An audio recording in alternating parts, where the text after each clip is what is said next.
Arahato Samma Sambuddhassa Dukkhayana Dukkha Samudhayana Dukkha Nirodhayana Dukkha Nirodhagamini Patipadayana Ayam Bhikkhave Sammaditthi Sukho Matthayata Loke Ato Pittayata Sukha Samayata Loke Ato Brahmayata Sukha Etena Sasavajjena Hotu te jaya mangalang te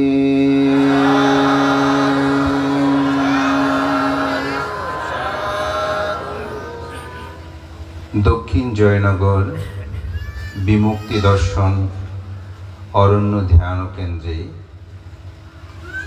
Bharat বাংলার অন্যতম সাঙ্গিক ব্যক্তিত্ব আমার অত্যন্ত প্রিয় ভাজন বাংলাদেশ সংরাজ ভিক্ষু মহাসভা কর্তৃক প্রজ্ঞানিধি উপাধিতে ভূষিত আয়ুষ্মান ভদন্ত প্রজ্ঞাইন্দ্রিয় মস্তবীরের অন্যতম প্রিয় শিষ্য আমাদের তরুণ ভিক্ষু সংঘের একজন আলোকিত সম্ভাবনাময়ী বিনয়শীল সাঙ্গিক ব্যক্তিত্ব অত্র প্রতিষ্ঠানের প্রতিষ্ঠাতা পরিচালক যার বিনয় নম্রতা যার ধ্যানময় জীবন সাধন আমাদের আপনাদের সকলকে পুলকিত করে যার আদর্শ জীবন বিনিময়ী আগামীতে 1000 ভিক্ষু সংঘের উপস্থিতিতে বহুচক্র সহ এই 10 দিনের অভিধর্ম পাঠ সদ্ধর্ম দেশনা বুদ্ধ প্রতিবিম্ব উৎসর্গ মেডিটেশন হলের উৎসর্গ অষ্টপরিষ্কার সহ মহাসংঘদানের মহৎ পূর্ণময় অনুষ্ঠানের আয়োজনের অন্যতম কাণ্ডারী প্রিয়ভাজন ভদন্ত বিনয়েন্দ্র ভিক্ষুর উদ্যোগে আয়োজিত এই অনুষ্ঠানে উপস্থিত আমার অত্যন্ত প্রিয় ভাজন আমার জন্মতীর্থ শিলঘাটা গ্রামেরই একজন সাঙ্গিক ব্যক্তিত্ব ভদন্ত অত্যন্ত প্রিয় ভাজন লোকরত্ন স্থবির মহোদয় উপস্থিত শ্রদ্ধাইন্দ্রিয় স্থবির সহ যিনি এই অনুষ্ঠানের মূল কারিগর বিনয়েন্দ্রিয় সহ প্রমুখ মাননীয় সংঘের প্রতি আমার শ্রদ্ধা সম্মান গৌরব এবং আপনাদের সকলের প্রতি মৈত্রী চিত্তে পুণ্যদান ও আশীর্বাদ জ্ঞাপন করছি।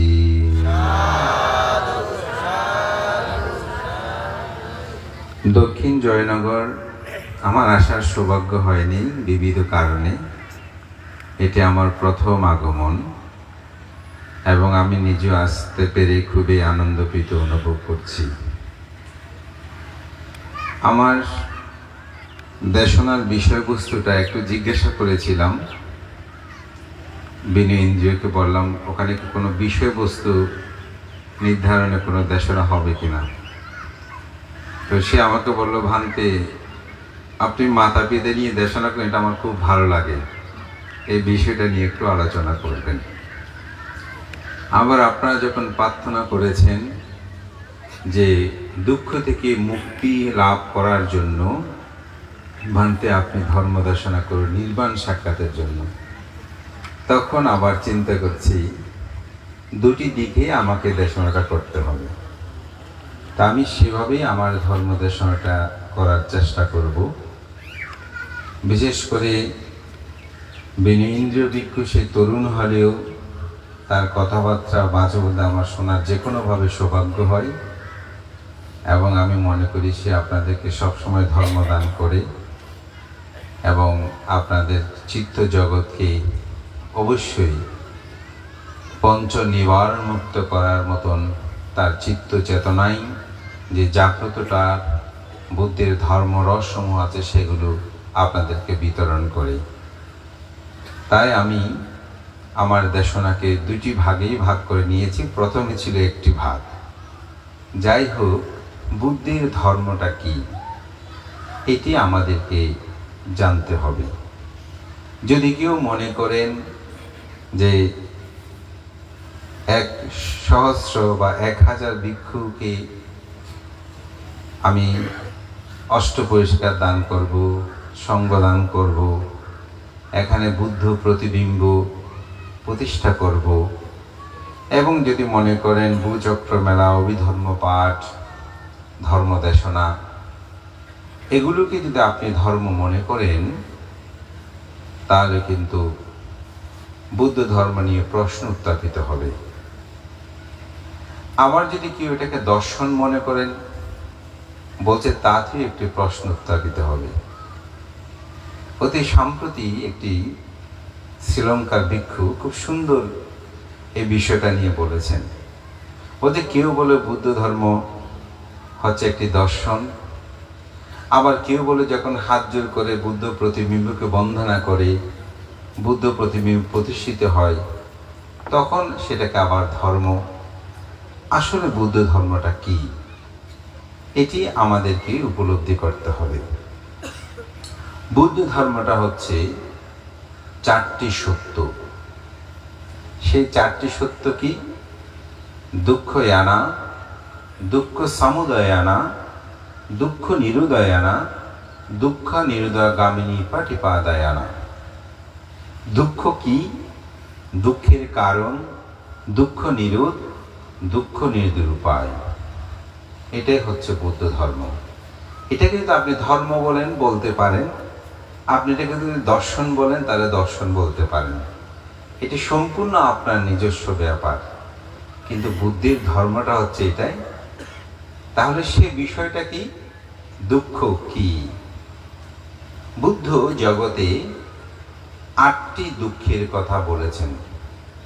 মূলত 7টি, সংক্ষেপে আরেকটি যুক্ত করে এটা আমরা 8টি বলছি। 4টি হচ্ছে চিত্ত প্রধান, আর 4টি হচ্ছে রূপ প্রধান। সেটা কিরকম? জন্ম দুঃখ, জরার দুঃখ, ব্যাধি দুঃখ, মরণ দুঃখ। এই 4টি হচ্ছে রূপ প্রধান, অর্থাৎ দেহ প্রধান।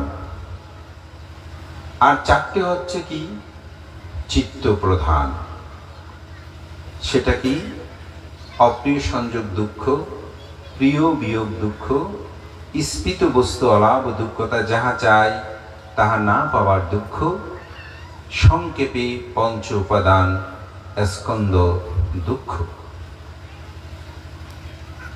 এই 8টি দুঃখই বুদ্ধ জগতের সমগ্র দুঃখকে এখানে নিয়ে এসেছেন। এই 8টি দুঃখ নাই এমন কোনো ব্যক্তি এখানে আছেন? ধনী হোক, গরিব হোক, দরিদ্র হোক, সুন্দর হোক, অসুন্দর হোক, লম্বা হোক, বেটে হোক, যেমন মানুষ হবে হোক, সবার কাছে এই দুঃখ আছে। জরা বৃদ্ধ হয়ে যাচ্ছে, দুঃখ না? ব্যাধি, রোগ ব্যাধি, কষ্ট পাচ্ছি না, মৃত্যু, এটা আমাদের দুঃখ না?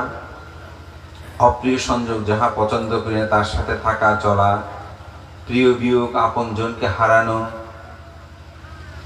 যাহা চায় তাহা না পাওয়া, আমরা যেটা সবার কাছে তো আছে, ঠিক না? যেমন আমাদের বিনয় ইন্দ্রিয় সুন্দর আয়োজন করেছেন, দেখবেন হয়তো 10 তারিখ অনেক ভিক্ষু সংঘ হয়েছে, সেই খুব প্রীতি ও আনন্দ হয়েছে, কিন্তু এরপরও বলবে সে আরেকটু যদি এরকম করতে পারতাম হয়তো ভালো হতো। এটা আমাদের মধ্যে জাগ্রত হয়। এটা হচ্ছে যাহা চায় তাহা না পাওয়ার দুঃখ, এটা আছে। সংক্ষেপে পঞ্চ উপাদান স্কন্দ দুঃখ। তো স্কন্দ দুঃখের ব্যাখ্যা যেমন, শুধু একটা উদাহরণ এভাবে বলি সরায়তন দিয়ে। যেমন চোখ দিয়ে একটা বস্তুকে দেখলাম, দেখার পরে তাকে আন্দোলিত করলো, অর্থাৎ বললাম এটা খুব সুন্দর, তাহলে আমার চক্ষু বিজ্ঞান ও ইন্দ্রিয় সংযোগে আমি এটাকে ভালো মন্দ বলেই আমার মধ্যে যে বেদনাটা উৎপন্ন হচ্ছে এটাই হচ্ছে কি দুঃখ। এটাই হচ্ছে বুদ্ধ চিহ্নিত করেছেন। এই দুঃখটা আপনাদের মধ্যে যদি থাকে তাহলে বুদ্ধ ধর্মের একটা সত্যকে আপনি জানলেন। দ্বিতীয়টা হচ্ছে কি, এই দুঃখের একটা কারণ আছে। কারণটা কি? কারণটা হচ্ছে বুদ্ধ ধর্মচক্র প্রবর্তন সূত্রে এটা বলেছেন, কামতাংহা ভাবতাংহা বিভাবতাংহা, অর্থাৎ কামতৃষ্ণা, ভবতৃষ্ণা, বিভাবতৃষ্ণা। কামতৃষ্ণা কি? পৃথিবীতে যত বস্তু সমূহ আছে এগুলোকে ভোগ করার যে স্পৃহা, ডিজায়ার, আকাঙ্ক্ষা, এটাই হচ্ছে মূলত কাম তৃষ্ণা। ভব তৃষ্ণা, অনেক মানুষ আছে যে পৃথিবীতে যেন আমি আবার আসতে পারি, আমি যেন আবার স্বর্গে যেতে পারি, আমি যেন আবার ব্রহ্মলোকে যেতে পারি।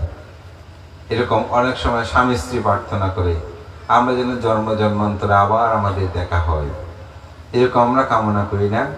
এরকম পুত্র যেন আমি আবার লাভ করি, আমরা বলি এরকম মা বাবা যেন আমরা আবার লাভ করি, না আবার পুনর্জন্ম হোক, এরকম বলে ভব থেকে ভ্রবান্তরে ঘোরার যে স্পৃহা, চেতনা, আকাঙ্ক্ষা, এটাকে বলছে ভব তৃষ্ণা। বিভব তৃষ্ণা, স্বর্গ নরক এগুলো বলতে কোনো কিছু নাই, এই জীবনেই খেয়ে দিয়ে চলা, যেটাকে অনেকটা উচ্ছেদবাদ বলে, এগুলো সব বাজে, এগুলোর কোনো প্রয়োজন নেই, এই ধরনের চিন্তা করেন অনেকে, এটাকে বলা হয় বিভাব তৃষ্ণা। বুদ্ধ বলছেন আমাদের দুঃখের এই তিনটি হচ্ছে কি মূল কারণ। আবার এটাকে যখন পতিত সমুৎপাদ নিয়ে বুদ্ধ এটাকে পর্যালোচনা করলেন, তখন বলছে এই তৃষ্ণাটার উৎপত্তির একটা কারণ। তো সেই কারণে প্রথমে সেখানে গিয়ে বলছে অবিদ্যা। অবিদ্যা হইতে সংস্কার হয়, সংস্কার হইতে বিজ্ঞান, বিজ্ঞান হইতে নামরূপ, নামরূপ হইতে সহায়তন, সহায়তা স্পর্শ, স্পর্শ থেকে বেদনা, বেদনা থেকে তৃষ্ণা, তৃষ্ণা থেকে উপাদান, উপাদান হতে ভব, ভব হইতে জন্ম, জরা, ব্যাধি, মৃত্যু। এই একটা চক্রে আমরা কি করছি, ঘুরতেছি।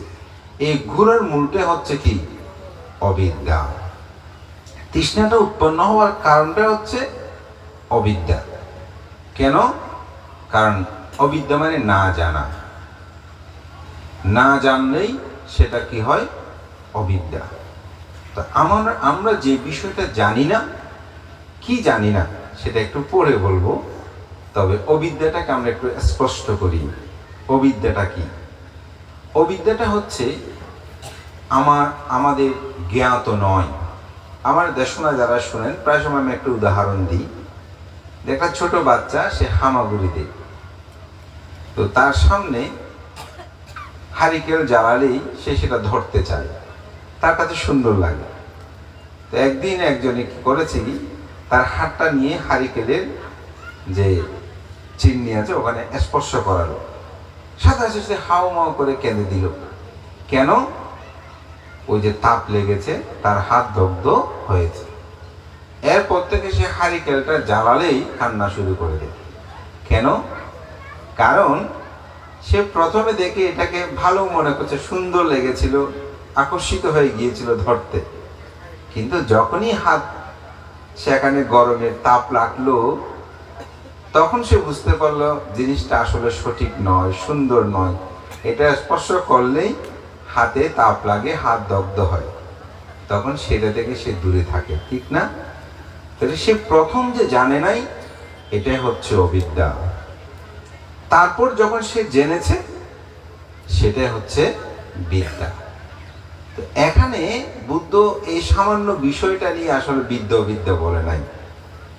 বুদ্ধ এখানে বলছেন যে আমাদের দুঃখ যে আছে, এই দুঃখের কারণ, দুঃখ নিরোধ, দুঃখ নিরোধের উপায় সম্পর্কে না জানাই হচ্ছে অবিদ্যা।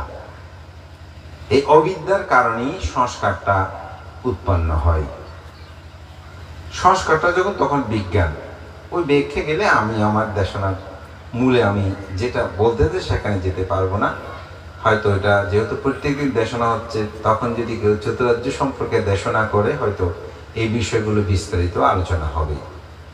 আমি শুধু ছিটেফুটে একটু বলে যাচ্ছি, যারা এগুলো নিয়ে গবেষণা করেন হয়তো তারা সহজে আমার কথাগুলোকে উপলব্ধি করতে পারবেন। এই দুঃখের অবিদ্যা হচ্ছে তার মূল।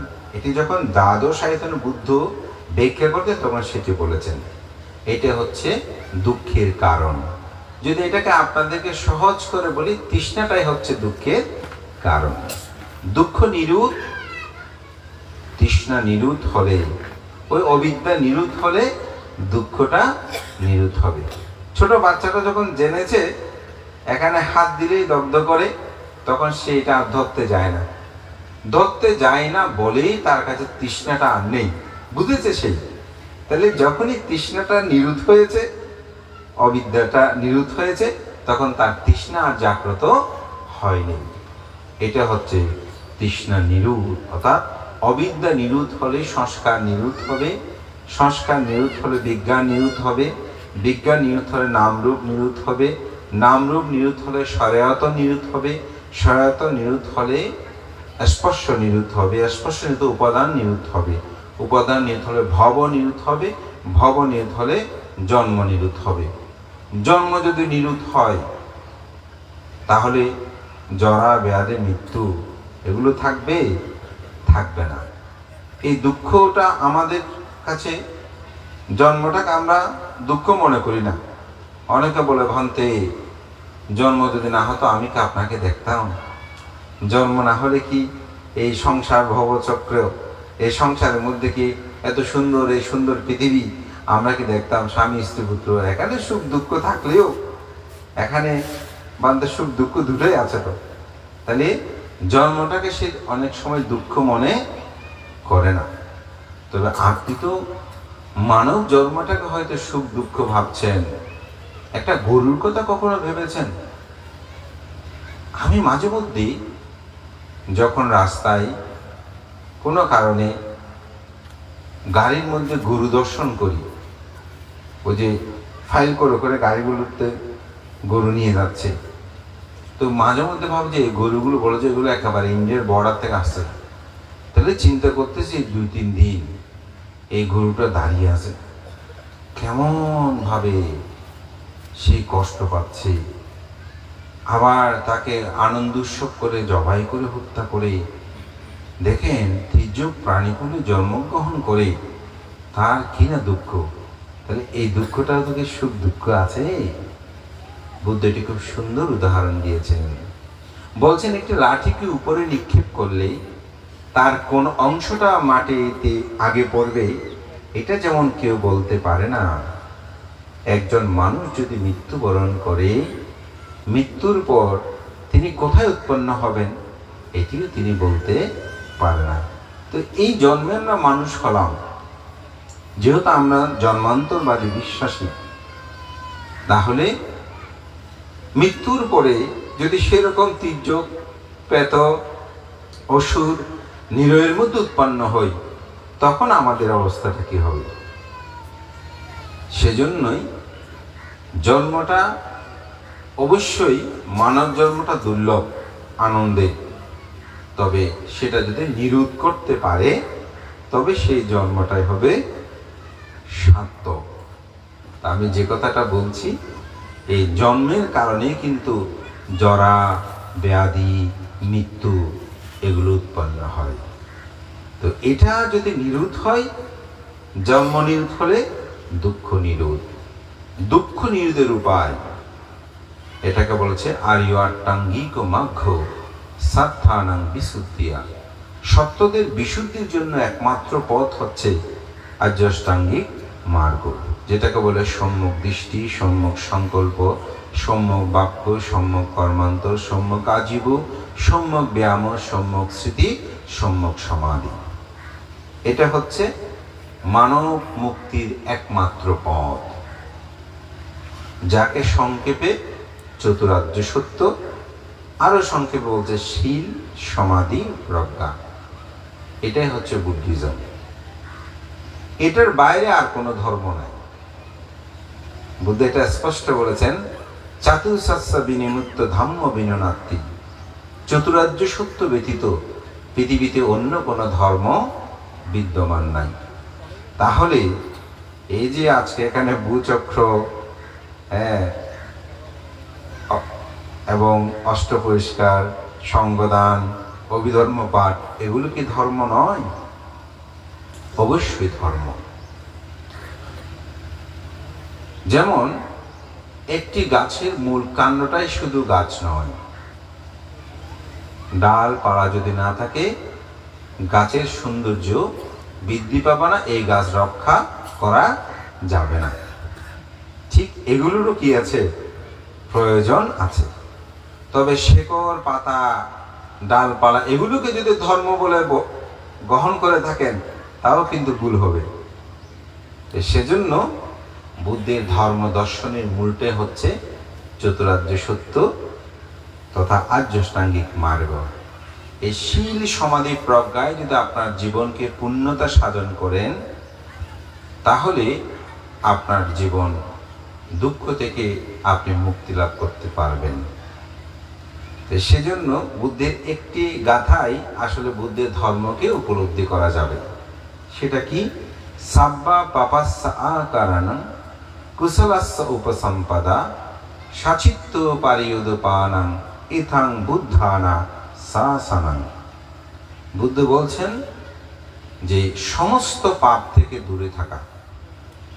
তো সমস্ত পাপ কি কি আছে? আমি অনেক পাপের কথা বলবো না, তো সংক্ষেপে বলবো। পঞ্চশীল যারা ভঙ্গ করবেন পাপ কর্ম হবে। এই পাপ থেকে দূরে থাকবেন। প্রাণী হত্যা করবেন না, চুরি করবেন না, ব্যভিচারী করবেন না। মুসাবাদার 4টা অংশ আছে। একটা হচ্ছে মিথ্যা কথা, সত্যকে অসত্য, অসত্যকে সত্য বলবেন না। ভেদ কথা, একজনের কথা একজনকে বলে তাদের মধ্যে সমস্যা সৃষ্টি করবেন, একটা ভেদ বাক্য। আরেকটা হচ্ছে সম্প্রআলাপ, বাজে আলাপ, যে আলাপের কোনো মূল্য নেই। প্রেত কথা, চোর কথা, ভূত কথা, বিভিন্ন সমালোচনা, বানতে এটা তেমন, অমুক এমন, অমুক মেয়ে এমন, অমুক পরিবার এমন, আজে বাজে কথাবার্তা, সম্প্রদায়, যেগুলো কোনো মূল্য নেই। কর্কশ বাক্য, কেমন আছে জিজ্ঞাসা করলেও তার সাথে খারাপ ব্যবহার করে কথা বলা। এটা হচ্ছে 4টা অংশ। এগুলো থেকে আপনি দূরে থাকবেন। নেশা দ্রব্য, যেগুলো মানুষকে মাতাল করে, মস্তিষ্ক বিকৃত করে, সেই ধরনের কোনো পাপকর্ম করবেন না। বুদ্ধের ধর্ম সংক্ষেপে আমি বলছি, এই পাপকর্ম থেকে দূরে থাকবেন। কুশলাস্য উপসম্পদা, কুশল কর্ম সম্পাদন করবেন। কুশল কর্ম কি? 10 প্রকার কুশলের কথা বুদ্ধ বলেছেন। আমি অত কঠিনে যাব না, আমি শুধু আপনাদেরকে বলবো, কারো কোনো ক্ষতি করবেন না। যে জিনিসটা ক্ষতি হয় মনে করবে এটা করবেন না। নিজেরও কোনো ক্ষতি করবেন না। বলতে আমার নিজের ক্ষতি নিজে করে নাকি? নিজের ক্ষতিও নিজে করে। আমি অমুককে মাখবো, কাটবো, অমুক করবো, সমুক করবো, নিজে নিজে যখন ভাবে নিজে নিজে জ্বলতে থাকে, তাহলে নিজের ক্ষতি নিজে করছি না। আমি সেই ধরনের কিছু করব না। অর্থাৎ অপরেরও যাতে ক্ষতি হয় সে চিন্তাও আমি করব না। দেখবেন আপনার চিত্তটা নির্মল থাকবে, কুশল কর্ম হয়ে যাবে।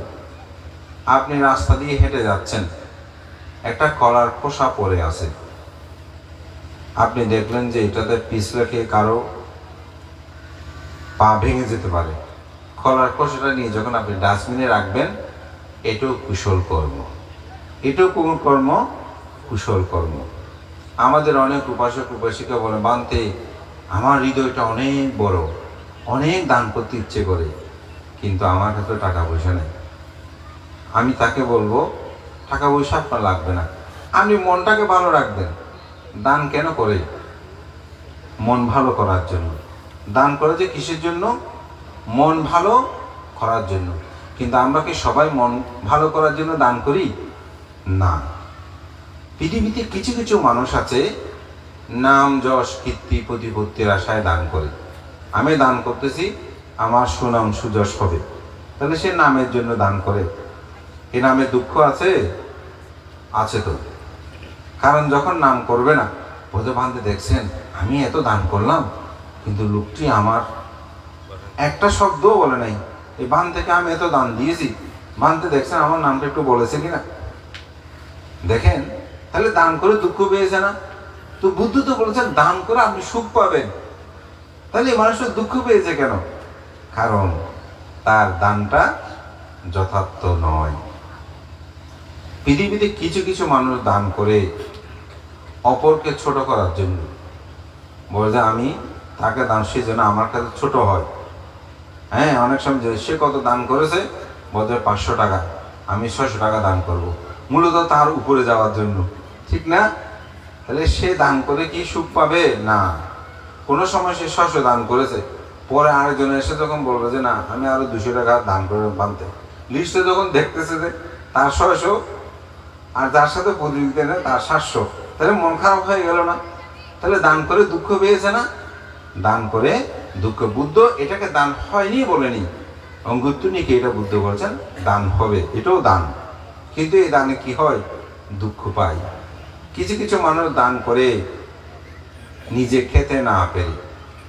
আপনারা আমরাও সবাই করি, আপনারা করেন কিনা জানি না, আমরাও মাঝে মধ্যে করি। কিরকম? যখন অনেক খাদ্য দিয়েছেন, খেয়েছে আর খেতে পারতেছি না, বলছে এগুলোকে অন্যকে দান করে দাও, তখন এরকম আমরা দান করি না?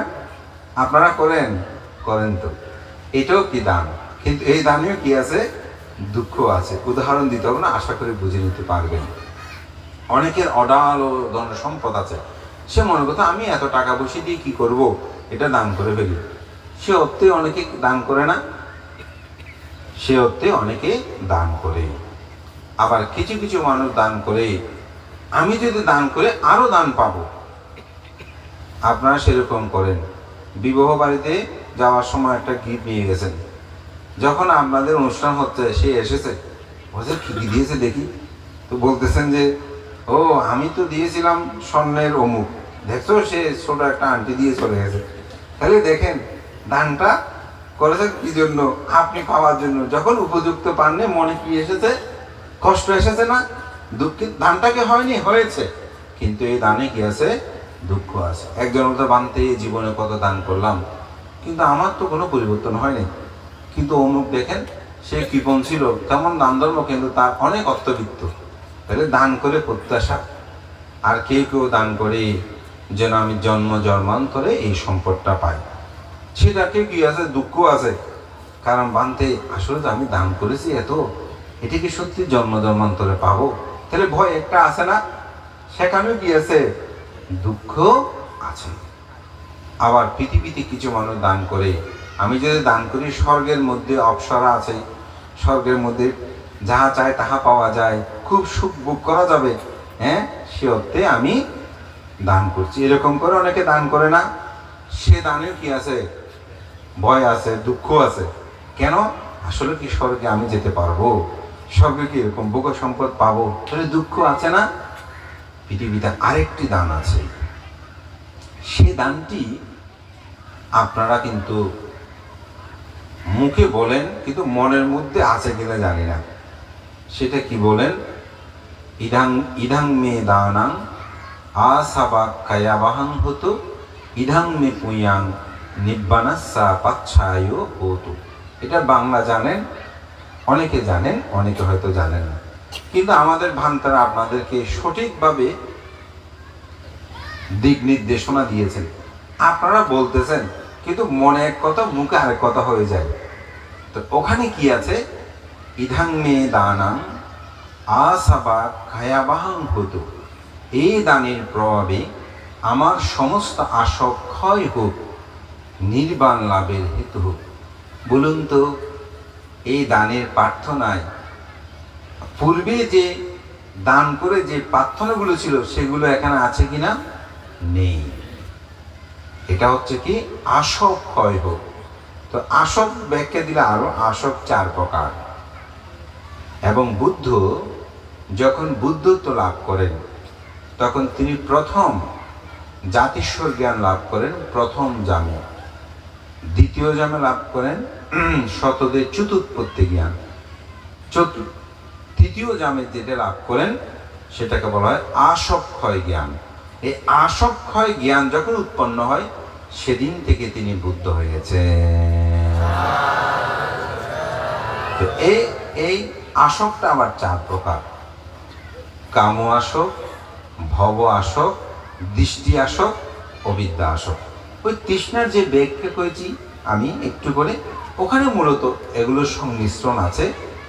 কিছু চিত্তগত বিষয়ের ব্যাখ্যাগুলো যখন অভিধর্মে যাবে তখন একটু ভিন্নতা হয়, কিন্তু বিষয়গুলো অনেকটা সিমিলার বলা যায়। তো সেজন্য বলছি, আপনি যখন আসক্ষয় চিন্তা করে দানটা করবেন তখন কোনো ভয় থাকবে না। কেন? আপনি তো চিত্তের মধ্যে চাচ্ছেন যেন লোভ না থাকে, দেশ না থাকে, মোহ না থাকে। সে অর্থে যদি আপনি দান করেন, আমাকে স্পিকার দেন, আমাকে পঞ্জিল পাত্র দিল না কেন, আমাকে ফুল দিল না কেন, এই ধরনের কোনো চেতনা আপনার মধ্যে উৎপন্ন হবে। আপনি বলছেন আমার ধর্ম করার দরকার, ধর্ম করেন। তো আমাদের বিনয়েন্দ্রের আজকে কাজ কারবার দেখে আমার মনে হয়েছে যে আপনাদেরকে সেই পথে নিয়ে যাচ্ছে। কোনো স্পিকার ধরাধরি দরকার নাই। আমি বলছি আপনার ধর্ম শুনবেন, দুঃখ থেকে কিভাবে মুক্তি লাভ করবেন সেই। এখন এখানে কেউ আর আশা করে আসতেছে না যে আমি স্পিকার ধরবো, আমি ফুল দেব, আমাকে সভাপতি বলবে, আমাকে অমুক বলবে। এগুলো কোনো প্রত্যাশা নিয়ে এসেছেন? এই আসেন নাই বলে আজকে দেশনা শোনাটা আপনাদের জন্য খুব ভালো হবে। মানে সবার ক্ষেত্রে সবাই আর আশা নিয়ে আসে সেটা বলবো না, তবে কিছু কিছু মানুষ তো আসে। তাহলে দেখা গেল যে এমন একটা ক্ষেত্র এখানে রচনা করেছে, নিজের ওই আমি যে অর্থে দান করে বলে এগুলোর কোনো ধরনের স্পর্শ আপনাদের চিত্ত জগৎকে করতে পারবে না। কারণ সে হয়তো আগেই বলে দিয়েছে এগুলো সম্ভব না, আসবেন পুণ্য করবেন। তাহলে আপনারা যে আসক্ষয় দুঃখ থেকে মুক্তি লাভের জন্য যে দান, এটি যথার্থ হয়। তো সেজন্য বলছি যে আমাদের জীবনে কোনোরূপভাবে এই তৃষ্ণাটা আমাদের মধ্যে থাকতে পারবে না। দানের ক্ষেত্রে যখন আপনি নির্মল চিত্তে সে দানটি সম্পাদন করবেন, তাহলে যে বলছিলাম কুশলাস্যা উপসম্পদা, এই কুশল কর্ম, এখানে চিত্তের আমার কুশল আছে, আমি সৎ কাজ ভালো কাজ করগুলো সম্পাদন করব। তবে সেটি যদি একটু 10 প্রকার বলে দিই তাও আপনাদের জন্য ভালো হয়। সেটা দান, শীল, ভাবনা, সেবা, সম্মান, পুণ্যদান, পুণ্য অনুমোদন, ধর্মশ্রবণ, ধর্মদেশনার আয়োজন, দৃষ্টি উজু। তাহলে এই যে 10 প্রকার কুশল কর্ম, এগুলো আপনারা প্রতিনিয়ত করেন কিনা দেখবেন করেন। যারা একটা সৎভাবে চলে তারা এই 10বিধ কুশল কর্মগুলো কি করেন? সম্পাদন করেন। এটাকে বলছে কুশলাস উপসম্পদা। সচিত্ত পারিয়দ পানা, নিজের চিত্তকে কি রাখা? বিশুদ্ধ রাখা, নিজের চিত্তকে নির্মল রাখা, চিত্তের মধ্যে যেন কোনো পাপ উৎপন্ন না হয়। এইভাবে যদি জীবনটাকে অতিবাহিত করেন, আপনি নির্বাণ সাক্ষাৎ করতে পারবেন। তবে এটা তো চিত্তটাকে সহজভাবে সরলভাবে আসক্তিমুক্ত রাখা তো সহজে সম্ভব নয়। তাই কুশল কর্মগুলো সম্পাদন করতে হয়, এবং তার জন্য অবশ্যই আপনাকে কায়ে কায়ানুদর্শী, চিত্তে চিত্তানুদর্শী, ধর্মে ধর্মানুদর্শী, বেদনা বেদানুদর্শী, যেটাকে বলা হয় 4ই স্মৃতিপাস্থান, এটি আপনাকে সম্পাদন করতে হবে। যদি করেন তবে আপনি দুঃখ থেকে মুক্তি লাভ করে নির্বাণ সাক্ষাৎ করতে পারবেন। আর্যাষ্টাঙ্গিক মার্গে প্রথম যে সত্যটা, সেটা সাতিপাট্টান সূত্রের মধ্যে বুদ্ধ ব্যাখ্যা দিয়েছেন। দুঃখ ইয়ানা, দুঃখ সমুদয়ানা, দুঃখ নিরুদয়ানা, দুঃখ নিরুদাগামিনী পাটিপাদায় আয়াং বিক্ষাবে সাম্মাদিঠি। তাহলে সম্যক দৃষ্টি কি? দুঃখ আছে, দুঃখের কারণ আছে, দুঃখ নিরোধ আছে, দুঃখ নির্দের উপায় আছে।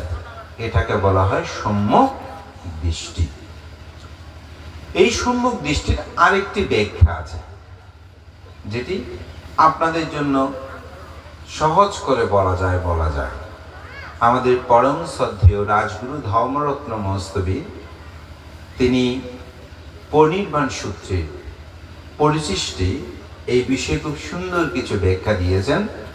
সেখানে সম্যক দৃষ্টিটা কি, সেখানে বলছে জন্মান্তর বিশ্বাস করা, কর্মবাদ বিশ্বাস করা, মাতা পিতাকে সেবা করলে পুণ্য হয় বিশ্বাস করা, এবং নির্বাণ বিশ্বাস করা, দুঃখ থেকে মুক্তির যে উপায় আছে সেগুলো বিশ্বাস করা, ভিক্ষু সংঘকে সেবা করলে, বয়োজ্যেষ্ঠকে সেবা করলে, কুশল কর্ম করলে পুণ্য হয়, এটাকে বিশ্বাস করা। এখান থেকে আমি একটা বিষয় শুধু নেব, সেটা হচ্ছে কি মাতা পিতা। মাতা পিতার সেবা করলে কি হয়? পুণ্য হয়। এটা আপনারা বিশ্বাস করেন?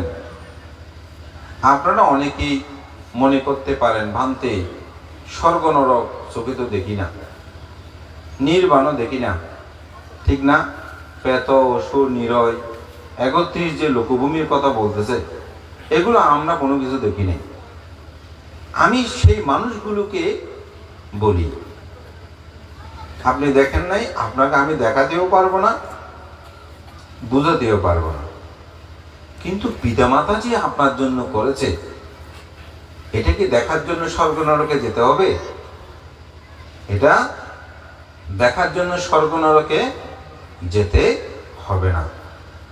এটা আপনি নিজেই উপলব্ধি করতে পারবেন। মহাকারণিক তথাগত বুদ্ধ যখন এই ধরাধামে তিনি অবস্থান করছিলেন, তখন এক সিঘালক নামক এক ব্যক্তি একদিন তিনি ভেজা কাপড়ে সিক্ত বসনে সরদিক তিনি নগর ধার থেকে বের হয়ে নমস্কার করছিলেন।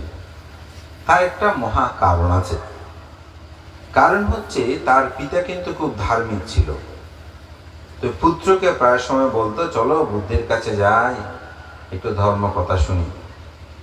সে বুদ্ধের কাছে যেত না, কারণ সে গিয়ে বলতো ওখানে গেলে লুটিয়ে পড়ে বান্ধবদের বন্দনা করতে হয়, বুদ্ধকে বন্দনা করতে হয়, এগুলো আমার পক্ষে সম্ভব না। তারপর পায়ে কাদা লাগে, শরীরে কাদা লাগে, আবার দান ধর্ম করতে হয়, ওখানে গেলে দান ধর্ম করতে হয়। তারপর ওনার এই কথাবার্তাগুলো শুনতে হয়, আমি যাবো না, শুনবো না, আমি এগুলোর মধ্যে থাকবো না। পিতা যখন একেবারে মৃত্যুশয্যায় শায়িত, তিনি চিন্তা করছেন, আমার পুত্রকে তো আমি ধর্মজ্ঞান দিতে পারলাম না, বুদ্ধের কাছেও নিয়ে যেতে পারলাম না, তো পুত্রকে কিছু একটা উপদেশ দিয়ে যাওয়া দরকার, মরে তো যাবো আমি। তো পুত্রকে ডাকলো, বলে, হে পুত্র সিঘালক, আমি তো মরে যাব, তুমি আমার একটা কথা রক্ষা করিও। তো পিতার এই মৃত্যুর পূর্বক্ষণ সময়ের অনুনয় বিনিময় কথা তার হৃদয়ে স্পর্শ করেছে। সে বলছে, হ্যাঁ পিতুন, বলুন কি করতে হবে। বলছে, তুমি সরদিক নমস্কার করে তোমার জীবনটা অতিবাহিত, প্রত্যেকদিন সকালে উঠে তুমি সরদিক বন্দনা করিও। তো পিতা যেহেতু বলেছে, তাই পিতার মৃত্যুর পর থেকে সে প্রত্যেক দিন এভাবে নগর ধারে গিয়ে একেবারে সরদিক হাত জোর করে বন্দনা করে। আমাদের অনেক মাতৃজাতি আছে, আমি ছোটবেলায় দেখেছি, হ্যাঁ, ঘর থেকে বের দরজা খুলতে হাত জোর করে নমস্কার করতে। অনেকে দেখা যায় পুকুরে, নদীতে, আমি তো নদীতে বড় হয়েছি, আমার গ্রামের পাশে নদী, তো দেখতাম যে স্নান করে ভিজা কাপড়ে হাত জোর করে নমস্কার করতেছে। বিশেষ করে পূর্ব দিকে করতো অনেকেই, অনেকে পশ্চিম দিকে, অনেকে নদী পার হওয়ার সময় নদীটা খুব গরম, তখন তারা হাত জোর করে নমস্কার করে। তো এরকম দেখে বুদ্ধ জিজ্ঞাসা করলেন, হে সিঘালক, কেন তুমি সরদিক নমস্কার করো, তার কারণ কি? তখন তিনি বললেন, আমার পিতা মৃত্যুর পূর্বে আমাকে এই আদেশটা দিয়েছিল, সেজন্য আমি এটি প্রতিপালন করি। তো বুদ্ধ বললেন এটি তো আর্য নিয়ম নয়। আর্য মানে কি? শ্রেষ্ঠ। তবে আর্যের আরেকটা ব্যাখ্যা আছে, সেটি হচ্ছে বুদ্ধ ধর্ম দর্শনে আর্য বলতে যিনি শ্রোতাপত্তি ফল, স্থগিতগামী ফল, অনাগামিত্ব ফল, অরহত্ব ফল লাভ করেছেন, তাকে আর্য বলে। তো বুদ্ধ বলছেন এটি তো আর্য নিয়ম নয়। তখন বলতে আর্য নিয়ম কি? তখন বুদ্ধ বলছেন পূর্ব দিক হচ্ছে পিতামাতা। পিতামাতার প্রতি যারা কর্তব্য পালন করে চলে তিনি আর্য নিয়মে বন্দনা করে। দক্ষিণ দিক হচ্ছে আচার্য উপাধ্যায়। আচার্য উপাধ্যায় কি? যারা আমাদের শিক্ষা দেয়, প্রাণী হত্যা করবে না, চুরি করবে না, অথবা গুরু যারা আছে বিভিন্ন জ্ঞানমূলক শিক্ষা আমাদেরকে প্রদান করে। জীবন চলার ক্ষেত্রে আমরা যাদের কাছে বিবিধ শিল্প শিক্ষা অর্জন করি এদেরকেও বলা হয় আচার্য উপাধ্যায়। আবার বুদ্ধ ধর্মে আচার্য উপাধ্যায়ের আবার আরও একটা ব্যাখ্যা আছে। সে ব্যাখ্যাটা হচ্ছে যিনি আপনাকে তিসরণশ পঞ্চশীল প্রদান করে তিনি হচ্ছে উপাধ্যায়। আর আচার্য হচ্ছে এটা করলে পাপ হয়, এটা করলে পুণ্য হয়, এরকম যে এভাবে যিনি বিবিধ শিক্ষা দেয় তিনি হচ্ছে আচার্য। পশ্চিম দিক হচ্ছে স্ত্রী পুত্র, অর্থাৎ স্ত্রী এবং পুত্রের প্রতি যে দায়িত্ব পালন করা সে অর্থে বন্দনা। আর উত্তর দিক হচ্ছে জ্ঞাতি স্বজন, আত্মীয় পরিজনের প্রতি কিছু দায়িত্ব কর্তব্য আছে, তাদেরকে নিমন্ত্রণ করা, তাদের সাথে যোগাযোগ রাখা, তাদের আপদ বিপদে তাদের কাছে যাওয়া। অধদিক হচ্ছে কি? কর্মচারী। আপনার যারা কর্মচারী থাকবেন আপনাদের বাড়িতে বা আপনার ব্যবসা করতে তাদের বেতনাদি যথাযথভাবে প্রদান করা। ঊর্ধ্ব দিকে হচ্ছে বুদ্ধ ধর্ম সংঘ, ভিক্ষু সংঘ, যাদেরকে আপনার শ্রদ্ধা সম্মান গৌরব তাদের প্রতি করণীয় কর্তব্য। মূলত হচ্ছে এই সরদিক রক্ষা করে চলাটাই হচ্ছে মূলত বন্ধনা। তা আমি পূর্ব দিকের ব্যাখ্যাটা আছে একটু প্রদান করব, সেটা হচ্ছে পিতামাতা। তো পিতামাতা কি? বুদ্ধ এটি বলেছেন সুখ মাত্রা এতা লোকে আতপেত্তা এতা সুখা, সুখ সময় আতা লোকে আত ব্রহ্মা এতা সুখা। বুদ্ধ এখানে বলছেন জগতে মাতৃভক্তি সুখকর, পিতৃভক্তি সুখকর।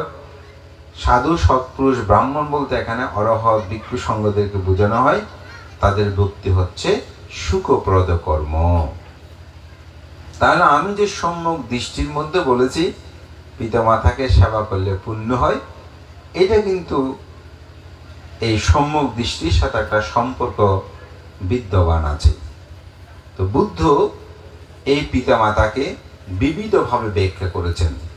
তার মধ্যে প্রথমে বলছে ব্রহ্মাতি মাতা পিতারও পূর্ব আচার্যতি উচ্চারে। ব্রহ্ম সদৃশ্য হচ্ছে আমাদের পিতা এবং মাতা। ব্রহ্মা কি? ব্রহ্মার 4টি গুণ আছে। 4 ব্রহ্ম বিহার শুনেছেন না? তো মৈত্রী, করুণা, মুদিতা, উপেক্ষা, এই 4 গুণ যদি পিতামাতার কাছে না থাকে তাহলে তিনি কখনো সন্তানের পিতামাতা হতে পারবেন না। তাহলে মৈত্রী কি?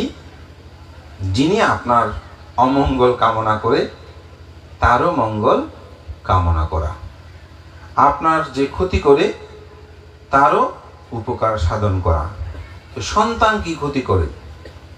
সন্তান যখন মাতৃগর্ভে আসে মাকে কেমন কষ্ট করতে হয়? কষ্ট না, দুঃখ না?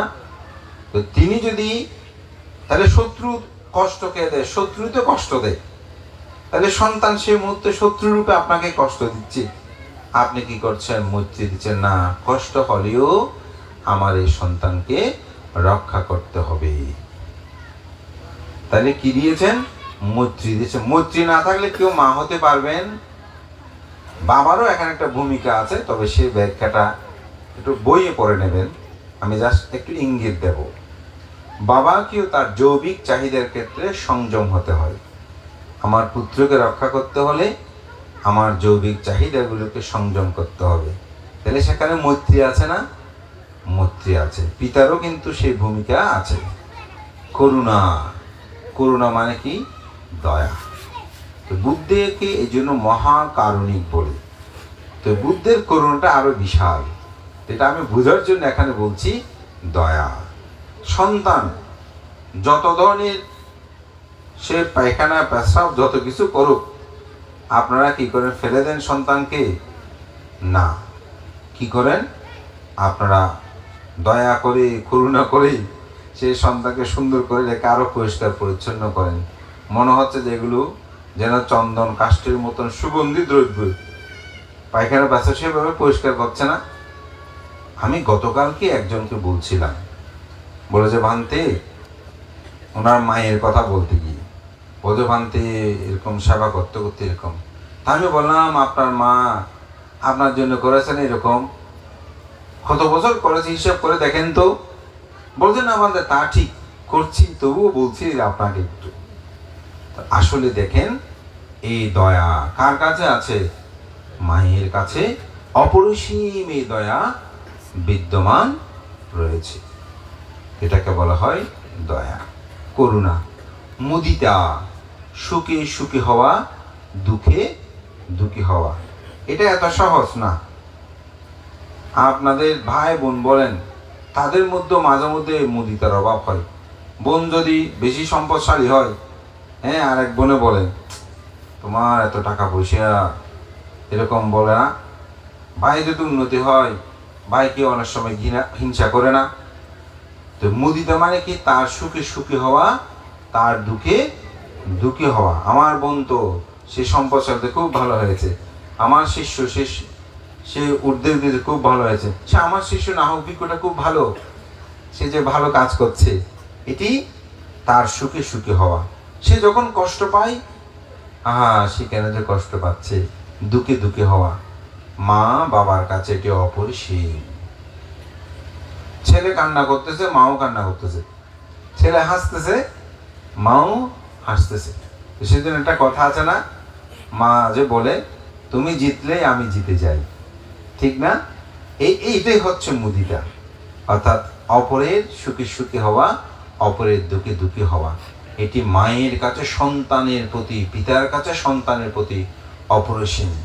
আপনারা এখানে সব মাতৃজাতি পিতৃজাতি আছেন, যারা আছেন, বলেন তো আপনাদের সন্তানের যত সফলতা শুনেছেন, কোনোদিন একটু হিংসা উৎপন্ন হয়েছে? হয় নাই, হবে না। হলে তিনি মা বাবা না, হলে কিন্তু তিনি মা বাবা না। হ্যাঁ, আমার ছেলে ভান্তে, আরো গর্ব ভান্তে, আমার ছেলে কিন্তু প্লাস পেয়েছে। প্রথমে বলবো যে আমার ছেলে পড়ে না পড়ে না পড়ে না। তো এখন আমাদের ছেলে মেয়েগুলো বিরক্ত হয়ে যায়, বান্দার সামনে গেলে শুধু পড়ে না বলে। গত কয়েকদিন আগে একটা ছেলে 250 স্টুডেন্ট, ওখানে রোল নাম্বার 2 করেছে। তো ওর মা এসে বলতেছে বান্তে, হাসি খুশি বলতে, বান্তে আমার ছেলে রোল 2 হয়েছে তো, কিন্তু পড়ে না বান্তে, পড়ে না। তাই বললো, এতগুলো ছেলের সামনে ছাত্র যখন 2 হলো, আর আপনি বলছেন তাই পড়ে না, পড়িও না তুমি, আর তুমি যেরকম পড়তো এরকমই পড়বে। আপনার ছেলে না পড়ে যদি এতগুলো ছাত্রের মধ্যে 2 হতো, তখন মা হাসতেছে। এই পড়ে না বলতেছে যে এটা হচ্ছে কিসের কারণ? ছেলে যেন আরো ভালো করে, এটা বলে যে কে আরো ভালো করে। তো সেজন্য এটা হচ্ছে মুদিতা, উপেক্ষা। উপেক্ষা কি? আপনাদের একটা ছোট্ট উদাহরণ দিলেই, আপনি ছেলের জন্য মেয়ে দেখতে গেছেন, বা মেয়ের জন্য ছেলে দেখতে গেছে, এই বলছে মেয়েটা লম্বা, ফর্সা, কালো, বেটে, চোখ একটা নাই, হাত একটা নাই, ছেলে একটা এরকম। অনেকে বলে না বদির অমুক। তাহলে পছন্দ হলে গ্রহণ করি, পছন্দ না হলে ত্যাগ করি। কিন্তু একজন সন্তান যখন জন্মগ্রহণ করে, সেই সন্তান যদি বধির হয়, অন্ধ হয়, খঞ্জ হয়, কোনো মা বাবা কি সেই সন্তানকে ফেলে দিয়েছে? দেয় নাই। বরঞ্চ তার সামনে তোমার ছেলে তো চোখ একটা না, এটা বললে মনে কষ্ট পায়, যে এটা বললে কি হয়, কষ্ট পায়। সেদিন একজনে আমাদের গ্রামে, আমার ভাই যে সম্পর্ক লাগে ওনারা, তো ওনারা 4 বোনে হচ্ছে, মানে 4 বোন, ওনাদের ছেলে নেই। তো ও বলতেছে যে, বলে আমার বাবাকে অনেকের সামনে বলতো, তোমার ঘরে তো চারিটাই মেয়ে। তা আমার বাবা বলতো, এই এরকম করে বলবে না, এগুলো সব আমার মানিক।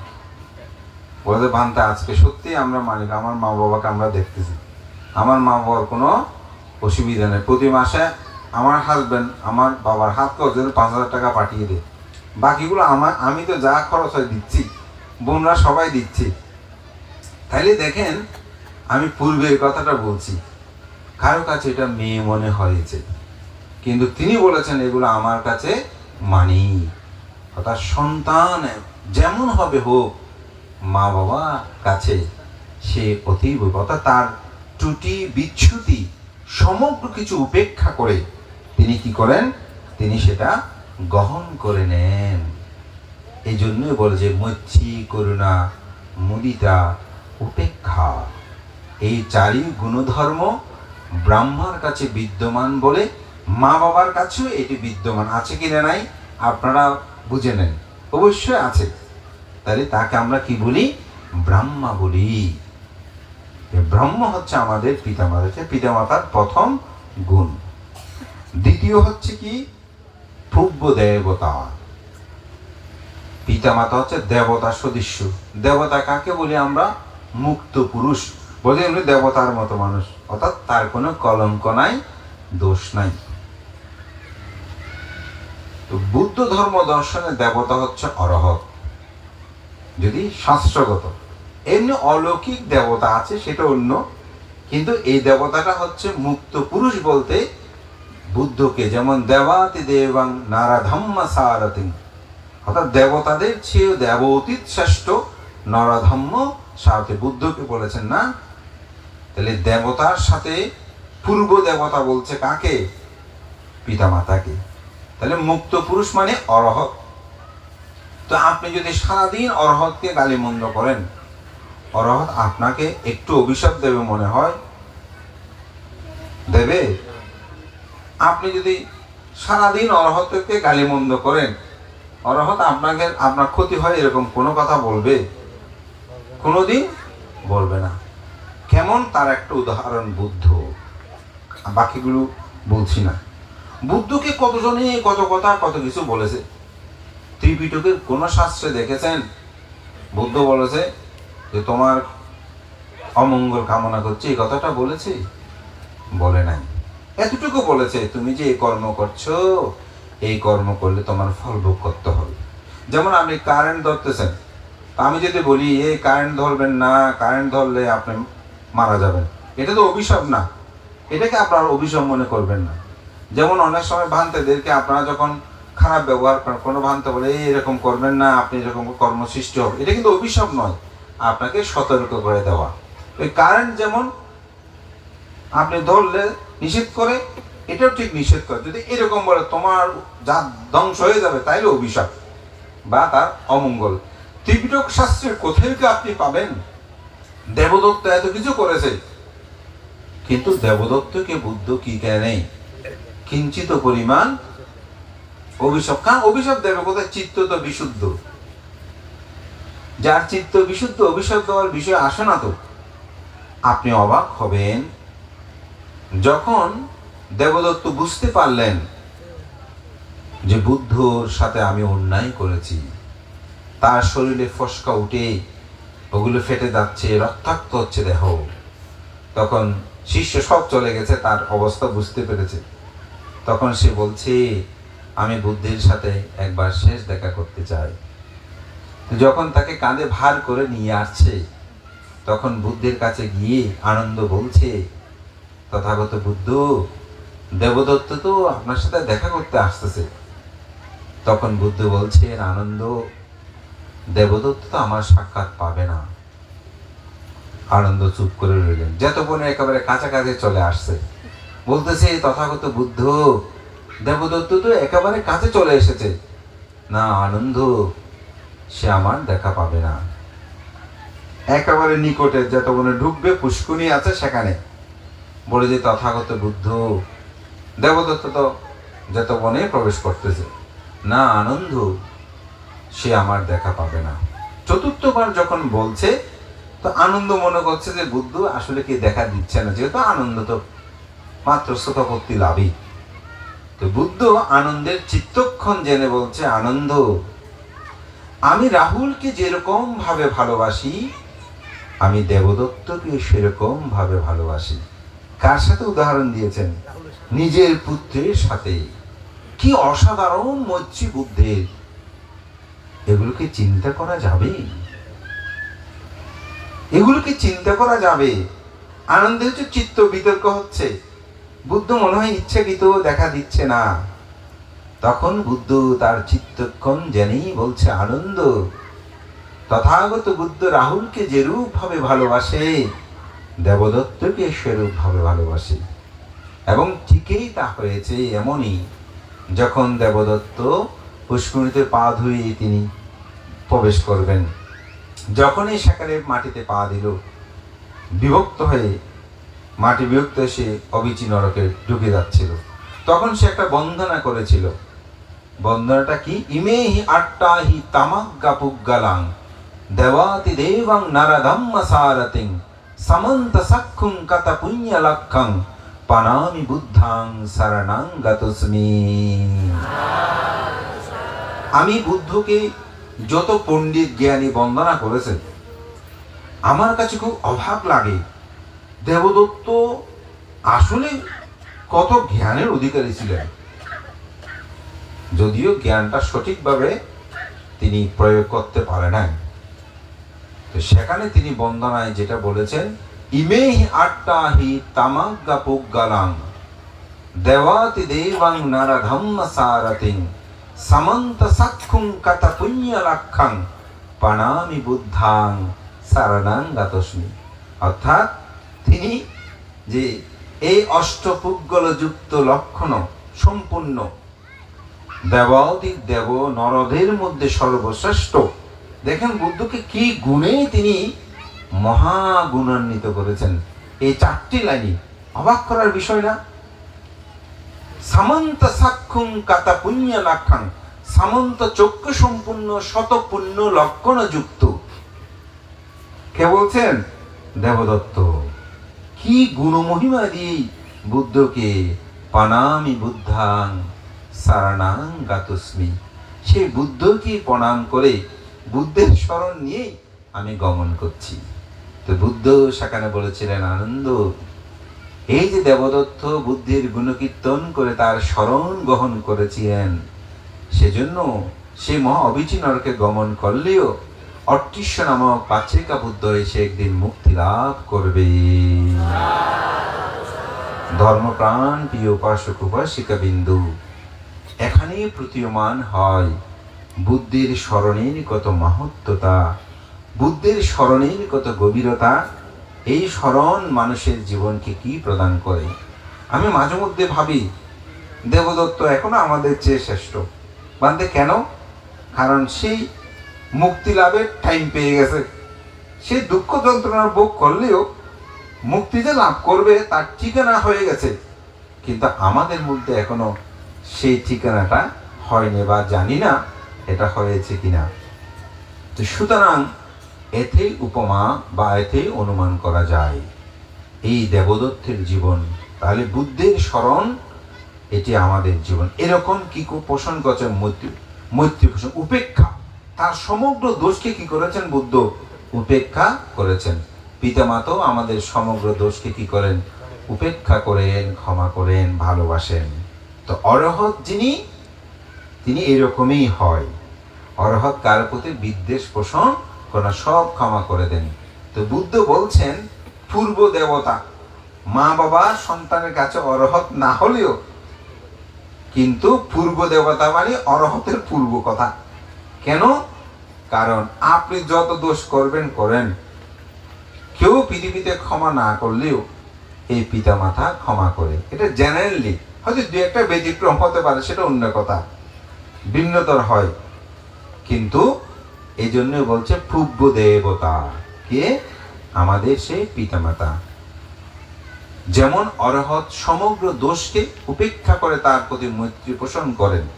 আপনি যত গালি মন্দ করেন, দেখবেন আপনার প্রতি অরহৎ মৈত্রী পোষণ করবে।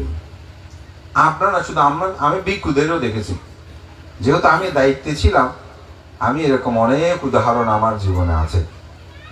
ভিক্ষুটাকে অনেক গালিমন্দ করে গিয়ে যখন একটা হাত জোর করে বললাম আচ্ছা একটু ক্ষমা করে দাও, কিন্তু সাধারণ দায়কের মধ্যে মিলাতে পারিনি। সত্যি কথা, ক্ষমা করলেও বুক বাজাচ্ছে, মানে জোরে সোরে আমরা আসি বলি, কিন্তু আমি ভিক্ষুদের ক্ষেত্রে দেখেছি যখনই বলছে উপাসক আপনারা ভুল করেছেন, ওনার কাছে ক্ষমা চান, দেখি ভিক্ষু মন থেকে আবির্বাদ, এটা চর্চা, এটা ভিক্ষুর মহত্বতা আমি দেখেছি। বলেছে হ্যাঁ আবির্বাদান আসিলাচ্ছা বলে আশীর্বাদ দিয়েছে, এমনকি অনেক সময় আবেগে অশ্রুতে কান্না করেও দিয়েছে, যে আসলে উনি তো আমাকে স্বয়ং দিয়ে আমাকে অন্ন দান করে, ওনার সাথে তো আমার কোনো ব্যক্তিগত সমস্যা নেই, কেন উনি আমার সাথে এরকম বিদ্বেষাপন্ন করছে আমি জানি না।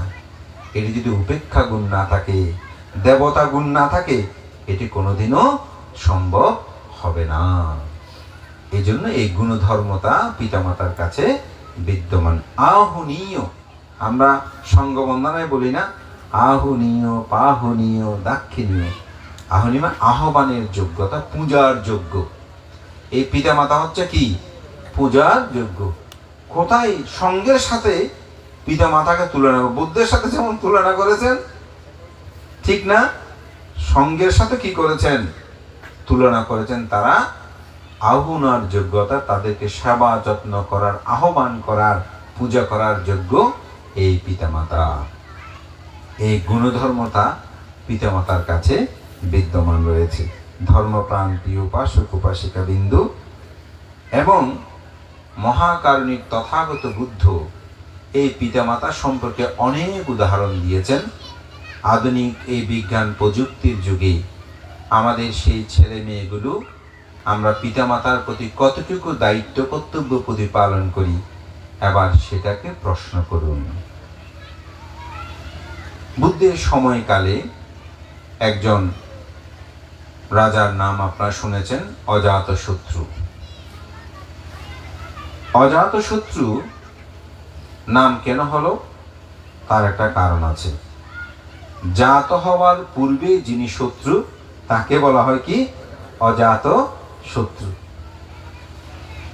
তো অজাতশত্রু দেবদত্তের ভক্ত ছিল। অজাতশত্রুর পিতা ছিলেন রাজা বিম্বিসার। তো পিতা ছিলেন বুদ্ধ ভক্ত আর অজাতশত্রু ছিল দেবদত্তের ভক্ত, অথবা অনুসারী শিষ্য। এখন কোন ক্রমে বুদ্ধকে তিনি পরাস্ত করতে পারছে না।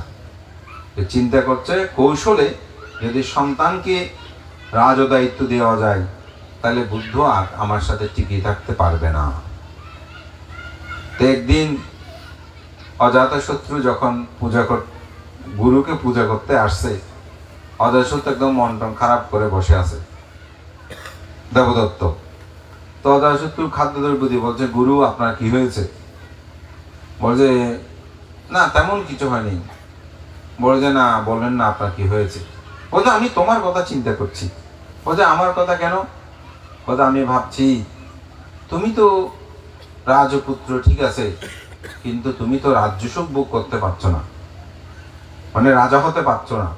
তো বলে যে আমি তো আমার বাবা মার একমাত্র পুত্র, আমার বাবা মৃত্যুবরণ করলে আমি তো রাজত্ব লাভ করব, সুতরাং এক সময় ভোগ করব।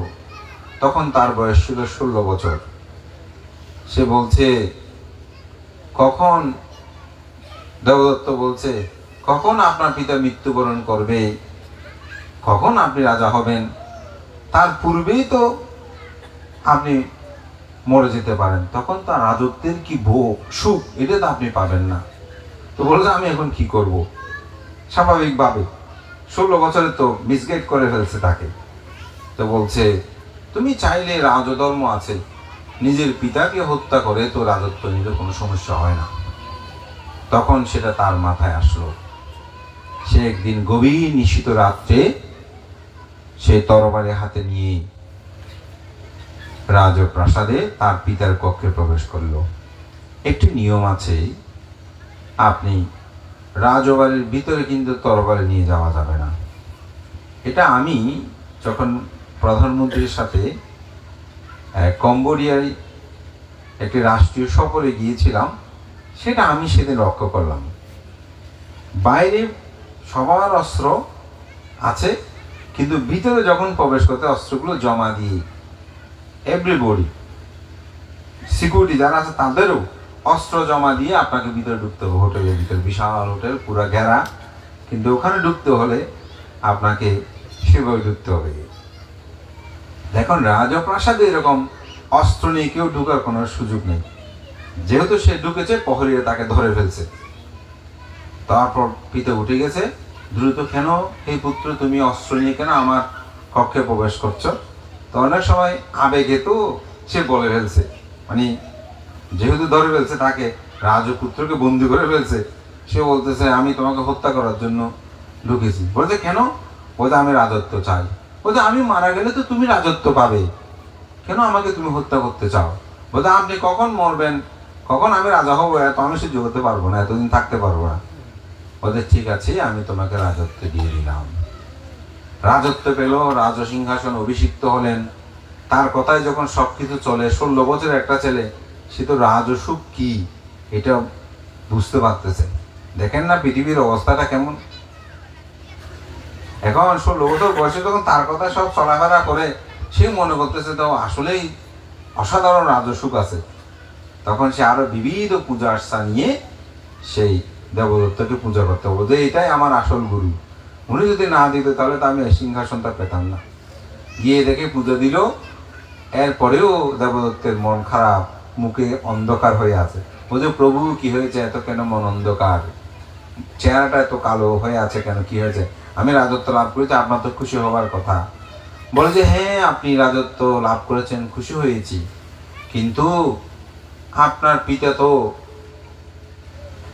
যে মন্ত্রী মিনিস্টার যাদেরকে নিয়োগ দিয়েছে তারা তো সবাই বহাল আছে, যে কোনো সময় তো আপনার রাজত্ব উল্টিয়ে দিতে পারে। বলছে এখন তো পিতাকে আর হত্যা করা যাবে না, তখন দেশে বিদ্রোহ হবে, তো সুতরাং এটা তো করা যাবে না। তো বলছে ঠিক আছে, আপনি রাজা ক্ষমতায় যে কোনো কাউকে বিভিন্ন কিছু বন্দি করা যায়, তো পিতাকে বন্দি করলেন। এখানে আরো অনেক কাহিনী আছে, আমি মূল বিষয়টাই বলছি। ইতিমধ্যেই সেই অজাতশত্রু পিতাকে তো বন্দি করে রেখেছে, সে নিজেই সন্তানের পিতা হলো। তখন তার যে অসাধারণ আনন্দ সেটি সে উপলব্ধি করছে। তখন তার মার কাছে গেল, সে মনে মনে ভাবছে যে আমি পুত্র সন্তানের, আমি যে পিতা হয়েছি সন্তানের, তাতে আমার যে আনন্দ, আমি যেদিন জন্মগ্রহণ করেছিলাম সেদিন আমার পিতা কিরূপ আনন্দ করেছিল, এটা তো আমার মায়ের চেয়ে বেশি কেউ জানবে না। তাই সে মার কাছে গিয়ে জিজ্ঞাসা করছে, মা আমি যেদিন জন্মগ্রহণ করেছিলাম সেদিন আমার পিতা কিরকম করেছিল, কি উৎসব করেছিল, আপনি একটু ব্যাখ্যা দেন। বলে যে হে পুত্র, আমি এত ব্যাখ্যা দিতে পারবো না, তবে আমি তোমাকে দুটি উদাহরণ দিতে পারি।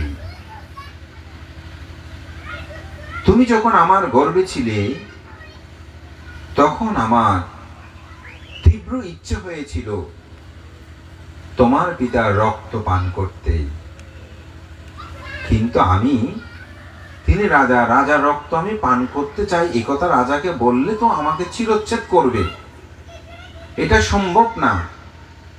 স্বামীর রক্ত পান করা, আরো তিনি একজন রাজা, তাই আমি আমার গর্বটা নষ্ট করতে চেয়েছিলাম, কিন্তু তোমার বাবা আমাকে এমন ভাবে প্রহরী রেখে দিয়েছিল, আমি এটা নষ্ট করতে যখনই চাচ্ছি তারা আমাকে ধরে ফেলেছে। তখন আমাকে তোমার পিতা বারবার জিজ্ঞাসা করেছে, হে রানী, কেন তুমি আমার এই সন্তানকে নষ্ট করতে চাচ্ছ, কি হয়েছে তোমার, তুমি বলো তোমার কি প্রয়োজন। বলছে আমি তখন এই মাতৃকালীন সময়ে যে রক্তপানের তৃষ্ণা, এটা আমি তখন নিবারিত করতে না পারে শেষ পর্যন্ত বলেছিলাম, রাজন আমার খুব ইচ্ছে হচ্ছে আপনার রক্তপান করতে। তখন তোমার পিতার সাথে সাথেই বলল যে এ রানী তুমি কি বলছো, আমার পুত্রের জন্য আমি কি রক্ত দিতে পারবো না? এটা এমন কি কঠিন? ওদের সাথে সাথে সে তরবারি বের করে তার বাহুদুর কেটে আমাকে রক্ত দিয়েছিল। আমি সেটা পান করে আমার মাতৃকালীন সময়ে যে রক্তপানের তৃষ্ণা, সেটা আমি নিবারিত করেছিলাম। এটাই হচ্ছে জাত হওয়ার পূর্বে শত্রু। এই জন্যই তাকে বলা হয় অজাত শত্রু। জাত হওয়ার আগেই পিতার কি পান করেছে? রক্ত পান করেছে। ও যা আরেকটি উদাহরণ দিয়ে পুত্র, আরেকটি কি উদাহরণ? তোমার হাতে, তোমার বয়স যখন 6-7 বছর, তোমার হাতে একটা ফোসকা উঠেছিল, ফোড়া। বোঝেন, অস্ত্রোপচার করলে তো অপারেশন করলে তুমি কান্নাকাটি করবে ডাক্তার দ্বারা পুঁজগুলো বের করতে। তোমার পিতা মুখ দিয়ে চুচে সুচে সেই পুঁজগুলো বের করে নিয়েছিল। এগুলো পুত্রের বলে, সেগুলো বাইরে ফেলে দেয়নি, সে গিলে সেগুলো খেয়ে ফেলেছিল। এভাবেই তোমার পিতা তোমাকে ভালোবাসত।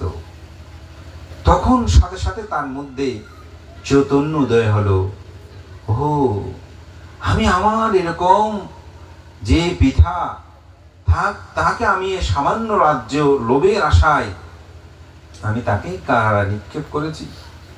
সে রাত্রেই বের হতে যাচ্ছে পিতাকে আনার জন্য, কিন্তু রাজবাড়ির কিছু নিয়ম আছে। গভীর রাতে কেউ রাজপ্রাসাদ থেকে নিরাপত্তাজনিত কারণে কেউ বের হতে পারে না। সারা রাত সেই বিনোদ্র রজনী কাটিয়ে দিল। খুব ভোর হলেই সাথে শূন্য সামন্ত নিয়ে কারাগারে গেল, কিন্তু দুর্ভাগ্য, সেখানে পৌঁছতে সেদিন রাতেই তার পিতার মৃত্যু হয়। এই অনুশোচনা নিয়েই তার জীবনের অজস্র দুঃখে তার রাজপ্রাসাদটা যেন মনে হচ্ছিল একেবারে এটা একটা কারাগার। পিতারকে হত্যার এই দায়ভার তার জীবনকে বহন করতে গিয়ে সে একেবারেই বিপর্যস্ত হয়ে পড়ল। তখন তার একজন সেবক ছিল, আপনার নাম শুনেছেন, যার নাম ছিল জীবক, চিকিৎসক ছিলেন। তো জীবককে বলছে, জীবক তুমি তো আমার দেহের চিকিৎসা করো, কিন্তু আমার মনের চিকিৎসাটা কিভাবে করব? যত সাধু সৎপুরুষ আছে সবাইকে নিয়ে আসো। তো অনেককে আনলো, ওনার প্রশ্নের সমাধান কেউ দিতে পারে না। তো তিনি বলছেন, আপনি আমাকে যে জীবক অম্রকানন দান করেছেন, আমাকে দিয়েছেন, এটা আমি বুদ্ধকে দান করেছি। ওখানে বুদ্ধ সহস্র জন ভিক্ষু অবস্থান করছে। আপনি যদি ওনার সাক্ষাৎ, উনি তো আসবে না, আপনাকে যেতে হবে। আপনি যদি যান, আপনার প্রশ্নের উত্তরগুলো সমাধান সেখানে আপনি পেয়ে যেতে পারেন। বলতে ঠিক আছে। এরকম হয়তো এরকম বিশাল পরিবেন নিয়ে গেল। যখনই বিহারের গেটগুলো বলে আপনাকে পাদুকা খুলতে হবে, অস্ত্র শস্ত্র থাকলে এগুলো রেখে যেতে হবে, মাথায় পাকড়ি রাখা যাবে না, এগুলো সব রেখে সৈন্য সামন্ত রেখে প্রবেশ করলেন। কিছু দেওয়ার পর 1000 ভিক্ষু আছে, কিন্তু নীরব নিস্তব্ধ। বলছে, জীবক এখানে 1000 সহস্র ভিক্ষু আছে বললে, কিন্তু কোনো শব্দ, মহাশব্দ তো পাচ্ছি না। তুমি কি আমাকে শত্রুর হাতে সমর্পণ করতে নিয়ে এসেছো? রাজা তো ভয়। তখন বলছে, রাজন আমার কাছে এমন ওষুধ আছে যেটি আপনার নাগের সম্মুখ দিয়ে একটু হাত বুলিয়ে নিলেই আপনি মৃত্যুবরণ করবেন। আপনাকে এখানে এসে তো আপনাকে হত্যা করতে হবে না। আপনি আরো একটু সামনে যান। সামনে গিয়ে দেখতে পেলেন আসলে সহস্র ভিক্ষু সেখানে রয়েছে। কেউ ধ্যান করছে, কেউ সাম্মাজ্জানি কর্ম অর্থাৎ পরিষ্কার কর্ম সম্পাদন করছে, কেউ চংক্রমণ করছে, কেউ ধর্মকথা কারোর সাথে কেউ ডিবেটিং এটা করছে। এই নিস্তব্ধতা দেখেই অজাতশত্রু মনটা ভরে গেল। বুদ্ধের সাক্ষাতে গেলেন, বুদ্ধকে প্রশ্ন করলেন যে আপনি যে শ্রমণ হয়েছেন, এই শ্রমণের প্রত্যক্ষ কোনো ফল আছে কিনা?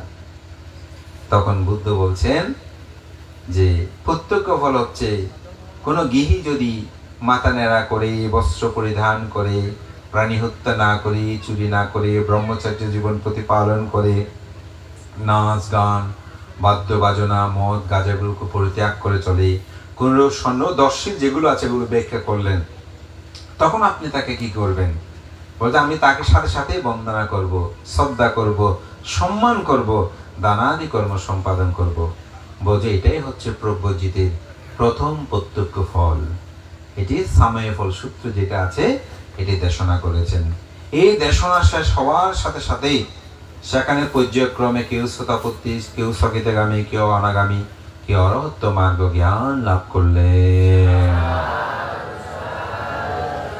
কিন্তু বুদ্ধ যখন অজাতশত্রু সেখান থেকে চলে গেলেন, বুদ্ধ ভিক্ষু সঙ্গদেরকে বললেন, হে ভিক্ষুগণ, যদি অজাতশত্রু পিতৃহত্যা না করত তাহলে এই বসাতেই তার মধ্যে মার্গ জ্ঞান উৎপন্ন হতো।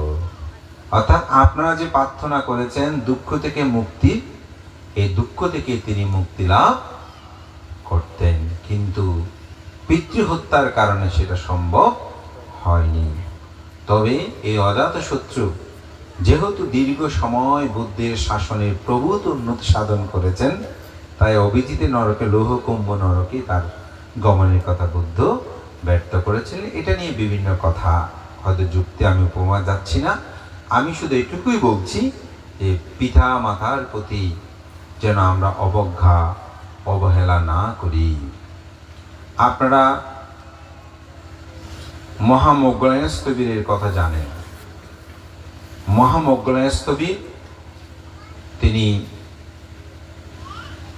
বুদ্ধের বামহস্ত হিসেবে পরিচিত, অগ্রশ্রাবকদের মধ্যে একজন, দুজনের মধ্যে। তার নাম যশ কীর্তি প্রতিপত্তি যখন প্রসারিত হয়, তখন তৎকালীন সময়ে তীর্থঙ্করগণ তারা ডাকাতদেরকে টাকা পয়সা দিয়ে বলে যে ওনার ধর্ম প্রচারে চারিদিকে মানুষ তাকে ভক্ত হয়ে যাচ্ছে, তাকে হত্যা করো। তো তাকে হত্যা করার জন্য গিয়েছিল।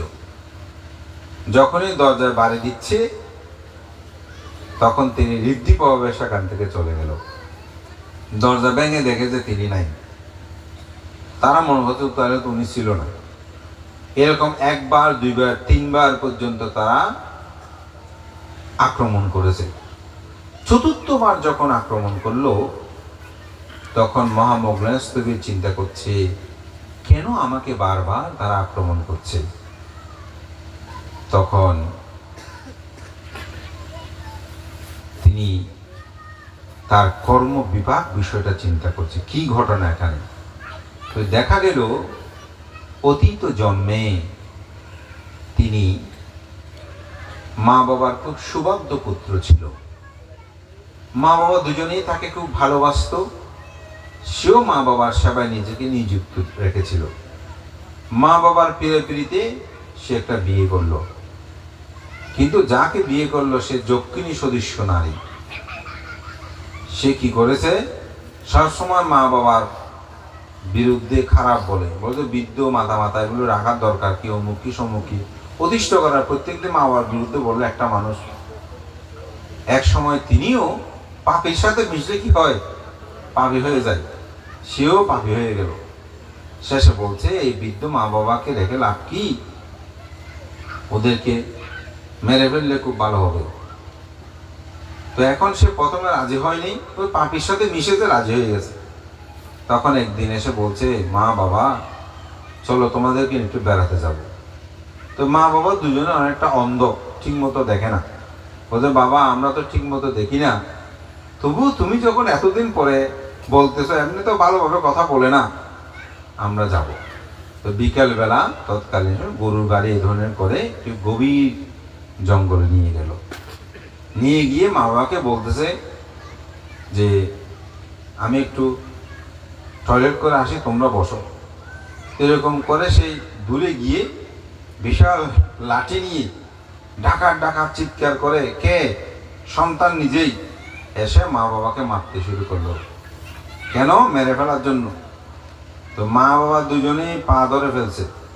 কার? ডাকাত মানে সন্তান। বলছে আমাদেরকে মারলে মারো, কিন্তু আমাদের সন্তান তাকে মারিও না। তখন ছেলের লজ্জা পেয়ে গেছে, চৈতন্যদ হয়েছে। ওহো, আমি যে মা বাবাকে ডাকাত বলে আঘাত করছি, সেই মা বাবা আমাকে বলছে, ডাকাতকে বলছে যে আমাকে মারলে মারো, কিন্তু আমার সন্তানকে মারিও না। উপলব্ধি হয় মা বাবা কি।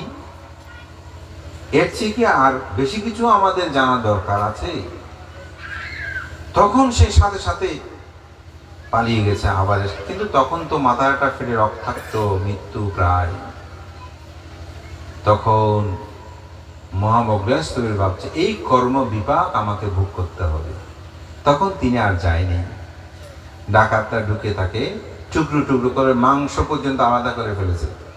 কিন্তু যিনি অরহত, তিনি আবার সেই মাংস দেহের অংশগুলো একত্রিত করে জেতবন বহিয়ে গিয়ে বুদ্ধের কাছ থেকে বিদায় নিয়ে তিনি পরিনির্বাপিত হন। আমি এটাই বলছি, মা বাবাকে আঘাত করার কারণে এই কর্ম বিপাক তাকে ভোগ করতে হয়েছে। তাই আমি আপনাদেরকে আরো অনেক উদাহরণ আছে বৌদ্ধ সাহিত্যে, আমি আর বাড়াবো না। আমি শুধু এই দুইটি উদাহরণ দিয়ে আপনাদেরকে বলতে চাই, কখনো পিতামাতাকে অবজ্ঞা অবহেলা করবেন না। পিতামাতার প্রতি 5টি করণীয় কর্তব্য আছে। প্রথম করণীয় কর্তব্য কি? পিতামাতাকে ভরণ পোষণ করবেন। আপনার যা সামর্থ্য আছে সেটা আপনি মা বাবাকে প্রদান করবেন।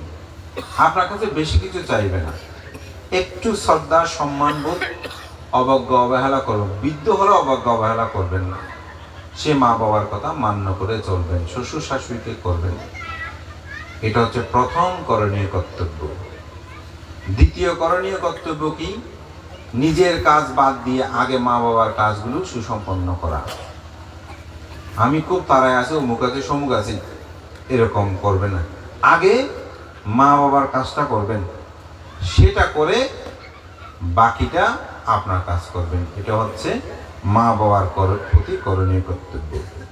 তৃতীয় হচ্ছে মা বাবার যে সম্পদ আদি আছে এগুলোকে রক্ষণাবেক্ষণ করা। আমি এটা শহরে প্রায় সময় বলি, অনেকে আছে শহরে, ঢাকাতে বা বিভিন্ন জায়গায় যখন একটা ফ্ল্যাট বাড়ি নিয়েছে, বলতে আমার ছেলে মেয়ে তার আসবে না, নিজের বিটাটা পর্যন্ত বিক্রি করে দেবে। এরকম আছে না? এটা কিন্তু পিতামাতার প্রতি অবজ্ঞা অবহেলা। আপনি নিজে জন্ম নিয়েছেন, আপনার 14 পুরুষ কথার কথা বলে দেন, মানুষের কথার কথা 14 পুরুষের বিটা, এটাও বিক্রি করে দিতে হয়। এগুলো রক্ষা করা, উত্তরাধিকারী, এগুলো রক্ষা করা হচ্ছে কি সন্তানের কর্তব্য কর্ম। তৃতীয় কর্তব্য কর্ম, সেই সন্তান যেন বংশমর্যাদা রক্ষা করে। আপনার বাবা ভালো মানুষ, ডাক্তার, আপনার বাবা কৃষকও কিন্তু সৎ মানুষ, আপনি চোর হলেন। পুত্র আছে না 3 প্রকার, একটা হচ্ছে কি অবজাত পুত্র, অনুজাত পুত্র, না অতিজাত পুত্র। অবজাত নাম, যারা মা বাবার নাম মুখ কাটে বলে না, চোর ডাকাত হলে সবাই ভালো মানুষ কিন্তু ছেলেটা খারাপ হলো, এগুলো অবজাত পুত্র। অনুজাত, পিতামাতা যেরকম তিনিও মোটামুটি সেরকম শীলবান, সেরকম। অতিজাত, পিতামাতা যেন তার চেয়ে আরো বেশি শীলবান, আরো বেশি জ্ঞানবান, আরো বেশি তিনি ধর্মপরায়ণ। এটা হচ্ছে অতিজাত পুত্র। এই বংশমর্যাদা রক্ষা করে, এটাকে বলে জ্ঞাতি স্বজনের সাথে যোগাযোগ রাখা, বংশ কাস্তেগুলো। অনেকে আছে আমার একটা, আমি আর কেউ নেই, এরকম আছে না? এখানে আমার একজন পরিচিত উপাসক আছেন, সোনয়ন বাবু। উনি আমেরিকাতে, আমি ওনার বাড়িতে গিয়েছিলাম। উনি অনেক অর্থবিত্ত সম্পদ, উনি না আসলেও হয়, কিন্তু উনি 2 দিনের টিকিট করে ওনার ভ্রাতা, আমাদের বিখ্যাত একজন বৌদ্ধ পণ্ডিত, গতকালকে সেটা অনুষ্ঠান হয়েছে আদারমানিকে, যে ডক্টর লোকানন্দ শ্রী মহাতেরো, উনি ওখানে আমেরিকাতে একটা সম্বোধি বিহার করেছেন। শুধু ভাইয়ের প্রতি, ওই জ্ঞাতি ধর্ম বলছি না, এই ভাইয়ের প্রতি শ্রদ্ধা জানাতে 2 দিনের টিকিট করে চলে আসছে। 2 দিনের টিকিট করা যারা যায় তারা বুঝবেন কত টাকা পয়সা দেখে নাই। সেখানেও বিশাল অনুষ্ঠান করে, কারো কাছ থেকে কোনো ধরনের ভাইয়ের প্রতি শ্রদ্ধা রেখে ওনারা জ্ঞাতিরা সবাই মিলে সেখানে পুণ্যকর্ম, এই জ্ঞাতি ধর্ম এগুলো প্রতিপালন করবেন। আজকেও তিনি এখানে এসেছেন এই জ্ঞাতি ধর্ম, এগুলো ওই বংশক্রমা যেটা বলছে এটা রক্ষা করা। চতুর্থ হচ্ছে কি, সেটা হচ্ছে পঞ্চম, সেটি হচ্ছে পিতামাতা যখন মৃত্যুবরণ করে তখন তাদেরকে দাহ কার্যাদি সম্পাদন করে তাদের উদ্দেশ্যে পুণ্যদান করে, যেটা আপনারা করেন, সাপ্তাহিক ক্রিয়া করেন, নিত্য সেবা করেন, পুণ্যদান। এই 5টি করণীয় কর্তব্য হচ্ছে মানুষের জীবনে সন্তানের প্রতি, পিতামাতার প্রতি সন্তানের করণীয় কর্তব্য। আবার সন্তানের প্রতি 5টি করণীয় আছে, একটা বলবো শুধু, তাদেরকে ধর্ম শিক্ষা প্রদান করা। আপনি প্রত্যাশা করতে হলে বীজ রোপণ করতে হবে না, তো সন্তানদেরকে শিল্প শিক্ষা দেবেন, অর্থাৎ লেখাপড়া শিক্ষা দেবেন, সেটার সাথে বিনয়ী যে সুশিক্ষিত এই ধর্মীয় শিক্ষাটা একটু দেবেন।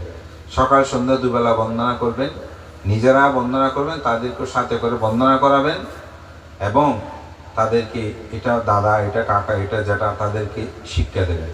ছেলে মেয়েদের সামনে আমি সেদিনও দেশনায় বলেছি, স্বামী, তোর বাবা, স্ত্রী, তোর বাবা এমন তেমন, এই সেই বাবার দুর্নাম করবে, বাবা মা দুর্নাম করবে, দুজনে একসাথে ঝগড়া করবে ছেলে মেয়ের সামনে। তো ছেলে মেয়ে এগুলো শিখবে না, অমুক বানতে সেই অমুকেই দুর্নাম করবেন, কাকা যারা যারা যারা আছে ওদের প্রতি বিদ্বেষাপন্ন হবেন। তা আপনার ছেলে কিভাবে আপনাকে শ্রদ্ধা করবে? ছেলেকে টিফিন দিয়েছেন, জিজ্ঞাসা করছো টিফিন খেয়েছো? মা খায়নি, পথে ওই যে স্কুলের দেওয়ালে ওখানে একটা গরিব ছেলে ছিল, আমি ওকে খাবারটা দিয়ে দিয়েছি। আপনি পিটতে শুরু করে দিয়েছেন, হ্যাঁ কেন দিয়েছ? আপনি যদি বলেন বাবা খুব ভালো করেছো, তোমার দান হয়েছে, পূর্ণ হয়েছে, তো ছেলে শিখবে। এখন বলবে যে না, এটা তো অপচয় হয়েছে, তোমাকে খেতে দিয়েছি, তুমি নাকে অপরকে দিয়ে দিয়েছো কেন? আপনার ছেলে না খেলে কি আপনার তো ঘরের অভাব নাই? আপনি তাকে কৃপণ হওয়ার শিক্ষা দিয়েছেন। কৃপণ হওয়ার শিক্ষা দিলে কি হবে? আপনি যখন বয়োবৃদ্ধ হবেন, এমনি বুড়ো মানুষ মরে যাবে, দেওয়ার দরকার কি? ওই কৃপণ যে আপনারা মনে করেন যে ছেলেকে দান ধর্ম করা শেখায়, যে এগুলো আমাদের জন্য না। তো আমার প্রত্যক্ষ অনেক অভিজ্ঞতা, আমি সারা রাত বলতে পারি। একটা বলি, আমি একটা জায়গায় গিয়েছি একজন উপাসককে দেখতে।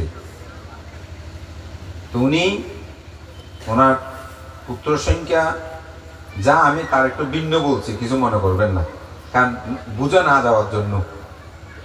তো ওনার 3টে পুত্র আছে, কিন্তু পুত্র সংখ্যাটা আমি ভিন্ন বলছি, কারণ বুঝে যাবে, কারণ লাইভ তো সবাই বলে দাও বান্ধ আমাদের কথাগুলো বলতেছে, ওই জন্য। তো 3টে পুত্র আছে।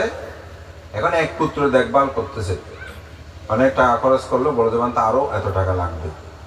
তো আমি লিফটে উঠার সময় একজন আমাকে বলে বানতে, অন্যরা ঠেলাঠেলি করতেছে, আপনি একটু উপদেশ দিন। তো আমি বললাম কেন? বলে যে এরকম টাকা ঠিক মতো একজনে দিচ্ছে, আরগুলো দিচ্ছে না, বাগাবাগি করতেছে। তো আমি উঠলাম, উপরে দেখে দেখে সূত্রপাঠ করলাম, দেখি মেয়েটার শয্যাশায়ী। তো একটা পরীক্ষা করতে টাকার সংখ্যাটা আমি ভিন্ন বলছি, ধরেন 55,000 টাকার মতো লাগবে। তো ওনাকে বললাম, তা আপনার বাবার খবর? বলে যে বানতে এরকম পরীক্ষা, এরকম, কিন্তু ওরাও তো এরকম টাকা দিচ্ছে, সব আমি দিচ্ছি। তো আমি আপনার দিলে অসুবিধা কি? বলে বলে জায়গার ভাগ তো ওরাও নেবে। তাহলে আপনাদের জায়গার মূল্য কত হবে? আমি বলতেছি, ধরেন আপনাদের যে সম্পদ আছে, আমি যতটুকু জানি কমপক্ষে 4 কোটি টাকার জায়গা আছে। তো 4 কোটি টাকা যদি ভাগ করে, কত ভাগ বলতে পারবো না, বলছি যে, তো আপনার ভাগে হয়তো 1 কোটি টাকা পড়লো বা 2 কোটি টাকা পড়লো। এখন মনে করেন বাকি সম্পদগুলো আপনার নাই, ভাইটাও আপনার নাই, ভাইগুলো আপনি একা একজন, আপনার মা বাবারও একজন, সম্পদও আপনি একজন। আপনি কি পিতার চিকিৎসা করবেন না? খুব থমকে গেছে। আরও অনেকগুলো আমি উদাহরণ দিলাম। হ্যাঁ ভান্তে, দেখেন, পিতা যদি হারিয়ে যায়, মাতা যদি হারিয়ে যায়, আপনি শত কোটি টাকা হলেও আপনি তাদেরকে যখন দিতে পারবেন না, পূর্বের কথাগুলো মনে পড়লে আজীবন এই দুঃখগুলো নিয়ে আপনাকে চলতে হবে। সুতরাং অবহেলা করবেন না। আমি এইসব বলে চলে আসছি। লোকটা সুস্থ হলো। একদিন আমার সাথে দেখা হলো। ওই ছেলেটাই বলে যে, ভান্তে, আমার বাবাকে নিয়ে আসছি তো। একেবারে আমার গাড়ির দরজা খুলে সে আমার পায়ে ধরে বন্দনা করে বলছে, ভান্তে, আপনি যদি না হতেন আমার বাবা এত সুস্থ হতো না। অদ্যপন্ত কি সেটা আমি আর বলছি না।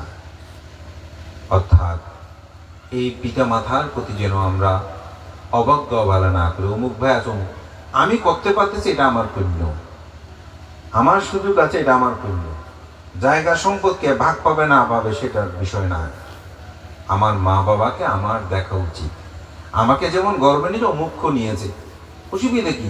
আমি একা হলে কি আমি করতাম না? এভাবেই মাতা পিতার প্রতি দায়িত্ব কর্তব্যগুলো প্রতিপালন করবেন।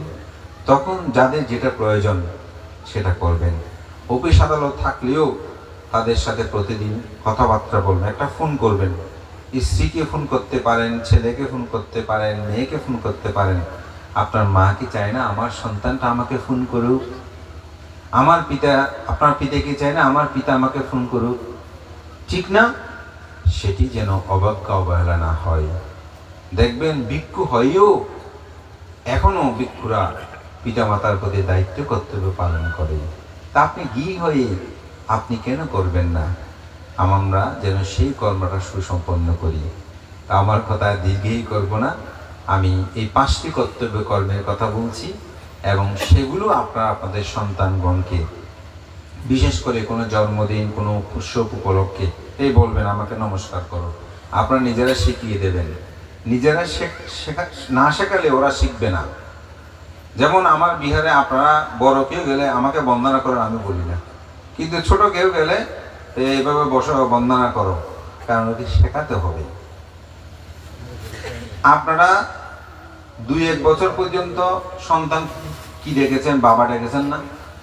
প্রথমে আপনারা ডেকেছেন, কিন্তু 5-6 বছর পরে আপনারা বাবা ডাকেন নাই। সে আজীবন বাবা ডেকেছে আপনাদেরকে। তাহলে প্রথমে আপনাকে শেখাতে হয়েছে না?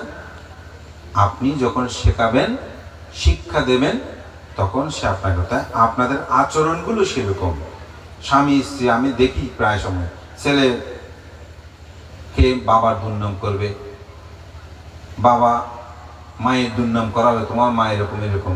এগুলো বললে তো ছেলে স্বাভাবিকভাবে দুজনের প্রতি শ্রদ্ধাবোধটা হারাবে, সেটা যেন না হারাই। তো যাই হোক, আমি অনেক সময় নিয়ে নিয়েছি। যেহেতু আপনারা সবাই শুনছেন, আমিও আমার কথন বলে যাচ্ছিলাম।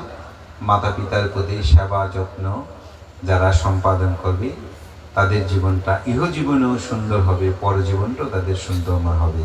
তাই দুঃখ থেকে মুক্তি লাভ করতে হলে অবশ্যই আমাদেরকে পুণ্যকর্মগুলো সম্পাদন করা উচিত। আমি আমার অত্যন্ত প্রিয় ভাজন বিনীন্দ্র ভিক্ষুকে ধন্যবাদ, আশীর্বাদ জানাই। সে আমাকে আহ্বান করাতে আজকে এখানে ধর্মদানে আমার একটা সুযোগ হলো। আপনাদের সবার মঙ্গল কামনা করি। আগামীতে যে সহস্র ভিক্ষুকে একসাথে দান করার যে সুযোগ, আমি মনে করি এটা বিনীন্দ্র যদি এই উদ্যোগ গ্রহণ না করতেন, এটি সম্ভব হতো না। আমি মনে করি আপনাদের আমাদের মধ্যে যেন এরূপ সেই সুন্দর চেতনাবোধটা জাগ্রত হয়, এবং এতগুলো ভিক্ষু সংঘ এই জয়নগরে আসা, আমি মনে করি এটা একটা ঐতিহাসিক একটি দিন আপনাদের জন্য রচিত হবে। এটি অনেকের কাছে অর্থ থাকলেও মন থাকে না, অনেকের কাছে মন থাকলেও এই আয়োজন করার মতন হয়তো সুন্দর পরিকল্পনা থাকে না। তো সুতরাং আমাদের বিনয় এনজিও, তিনি যে সুন্দর একটি আয়োজন করেছেন, আমি এটাকে সাধুবাদ জানাই। হয়তো আমরা কথা বলে বিভিন্ন জায়গায় যাই, আমি তার কথাবার্তা শুনেছি, সে একটু নীরব, বিনয়শীল এবং জ্ঞানবান ভিক্ষু ব্যক্তিত্ব। তার উন্নতি শ্রীবৃদ্ধি, আমাদের শাসন সধর্মের প্রভূত উন্নতি সাধিত হবে। এই কনকনে শীতে পাহাড়ে ঘেরা এই সুন্দর পরিবেশে আপনারা যে অনেকক্ষণ ধরে ধর্ম শ্রবণ করেছেন, তাতে আমি অত্যন্ত প্রীত আনন্দ অনুভব করছি।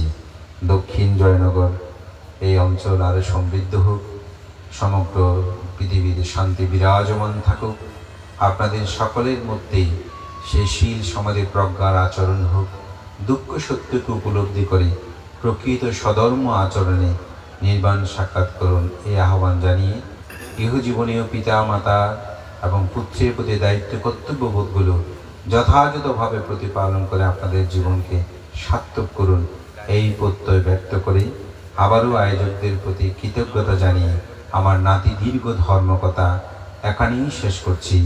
জগতের সকল প্রাণী সুখী হোক। সাধু সাধু সাধু।